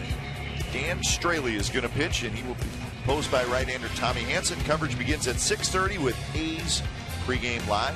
Complete A's coverage every night on Sportsnet Central and CSNCalifornia.com. The rest of the series has Garrett Richards and Jared Parker on Tuesday, C.J. Wilson and Tommy Malone on Wednesday. So there's your pitching matchups. We will televise all 3 of those games. Wednesday is a day game. Bottom of the 10th, and we're tied at 8 with Sogard to lead it off, followed by Rosales, and then the top of the order, Coco Crisp.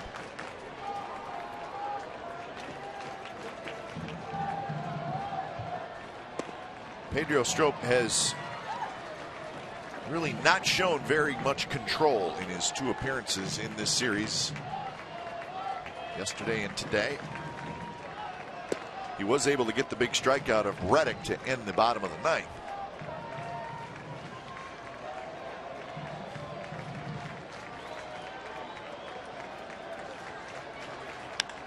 There's a base hit, left center field. Sogard thinking about 2, but he puts on the brakes. So a leadoff single in the bottom of the 10th for Sogard, his first hit.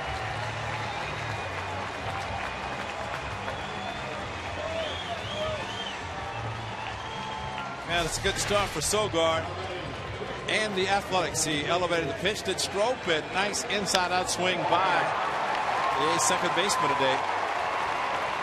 And that's a good start because Sogard had to be thinking about his at bat against the lefty coming in. And that was Patton when he had bases loaded. Bunted. Strop is going to throw to second, and he throws it away. Sogard up, but he will stay at second. Why am I not surprised that Pedro Strop threw that ball into center field? I was thinking the same thing. I was thinking the chance of him throwing this and making a good throw to second is very small. But it was a hard bunt by Rosales, but he got the bunt down, and Strop thinking about getting the lead runner and maybe a good throw hits him, but it was a bad throw. And fortunately for the Orioles, Jones was backing up, as a smart center fielder will do. And Sogard head first slide, looked up and saw Jones was there and decided to stay at second and be at first and second. And there's Strop. Put the ball in his hand, you got a chance, especially if he has to throw to a base. So it goes as a sacrifice and a fielder's choice. So here's Coco Crisp.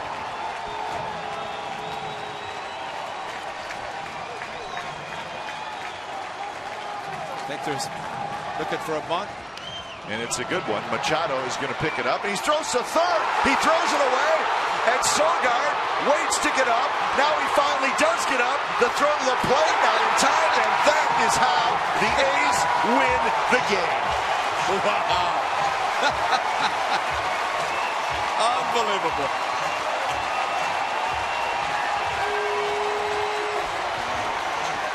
Unbelievable. They did score without getting a hit out of the infield. Beautiful. Unbelievable.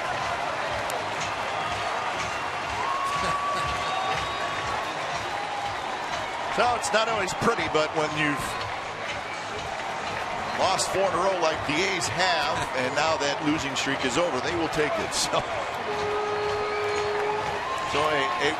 you know what? It's a walk-off win. That's right. I don't know how else to put it.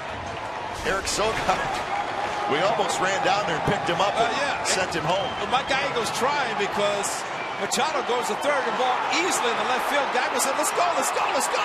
And he finally goes. You think he's going to be thrown out. McClough makes a bad throw, or offline throw, but Strop tried to get the runner at second, couldn't do it. Machado tried to get the runner at third, couldn't do it. And Sogard, he's filthy, he's dirty, but he also has Cliff in the Cleveland uniform. He doesn't worry about that. Scores the winning run and an unbelievable comeback by the A's. So 9-8 is the final score, and the A's do it in 10 innings to get their 14th win of the year and salvage the final game of this series. So you certainly don't want to be swept anywhere, let alone at home in a 4-game series. But Sogard got it started with his first hit in the 10th inning, and not soon after that, he ends up crossing home plate with a little help from Mike Gallego. And Kev, it's amazing. So there are times when bunts are so important. You get the bunts down, and crazy things can happen, and we saw it happen in this half inning. And 2 bunts, and all of a sudden the A's score a run just because the fielders could not make the good throws. So indeed, no execution by the Orioles in the bottom of the 10th, but it got started with the single by Eric Sogard, who was standing by downstairs. And Eric, let's get right to it. What was Mike Gallego yelling to you when you were sitting on third base? We were yelling for you to go as well. I couldn't even hear him. You know, the crowd was so loud. I was wondering what happened. Finally went up and looked at him, and he was waving me, so a little delay, but look out. Got there. I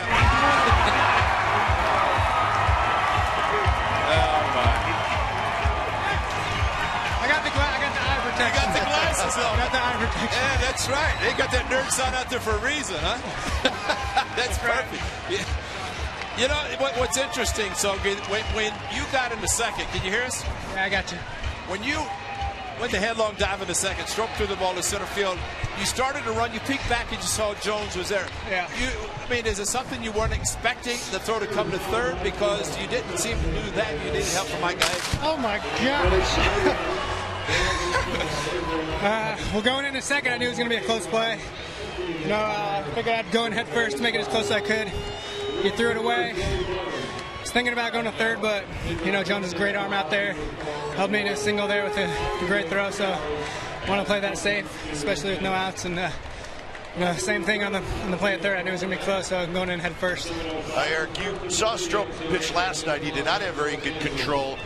Were you guys thinking about that, the fact that he really did not have his good stuff and was not throwing a lot of strikes when he came in the game today? Yeah, absolutely. I mean, we saw what he did last night, and, you know, we're up there taking a strike at least, and try to get on base any way we can, and able to take a strike there, and then he gave me a pitch to hit, and I was able to find a hole. I wish we could ask about a 5-minute question, let him catch his breath, but the poor guy sprinted to second, sprinted to third, sprinted home. He had time to rest at third base for a little bit. Right? Well, he was doing that. But, you know, getting the opportunity, and I know you have to go back to bases loaded. This is kind of a redemption for you in the 10th inning to get the hit to eventually score, because you're facing a tough lefty. We saw him a couple of days ago, a little different angle. How much did that affect you as a left-hander, just trying to pick it up and then, of course, hitting the ball in left field? Yeah, definitely a little different trying to pick it up off the lefty there, but, you know, my teammates picked me up there. Seth Smith with a huge home run there, and then Cespedes and then the ninth. So, you know, happy this in the game gave me another opportunity to get out there. Sogi, we're going to let you catch your breath. Go enjoy yourself, all right? Thank you, guys. Appreciate it. Eric Sogard, an adventurous trip around the bases in the bottom of the 10th inning, but most importantly, he did finally make it home safely. And you know the glasses come in handy for a reason. It's nerd power, right? That's right. He can see, and it protected his eyes. But, you know, it's not easy. And we talk often about when a pitcher covers first base and the importance for a catcher to go out, catch his breath. Well, you look at what Sogard did. He gets to first and then has to sprint to second, headlong dive, sprints to third. That takes a lot out of the guy. It's 90 feet to 90 feet to 90 feet. But especially to run, I'm surprised Gallego didn't put the gaff out to try to grab him, because by the time they got him to run, the ball was already in the outfield. McClough had it. Fortunately, his throw was offline, but it's one of those wins that you say you don't care how you get it. When you have a 4-game losing streak, the A's had it. They saw what was happening in this game, kept giving up runs. Jerry Blevins did an outstanding job, because the bullpen run, 7th, 8th, and 9th. Blevins shut them down to give his club a chance to score in the bottom of the 10th, and able to do it. You're going to make your reservations. Yeah, we'll be all right. So we had everything we needed to do to not stand up and yell to Eric Sogard, run! But he did, and he scored. So a wild one today, folks, and the A's win it 9-8 over the Baltimore Orioles. They salvage the final game of the series, and they get set now for the Los Angeles Angels of Anaheim. 9-8, A's win it in 10 innings. So you've been watching Oakland A's baseball right here on Comcast Sportsnet California. Don't go away. A's post-game live with Jim Cosmore and Bip Roberts is set to go from the studio. Walk-off win, sort of, for the A's.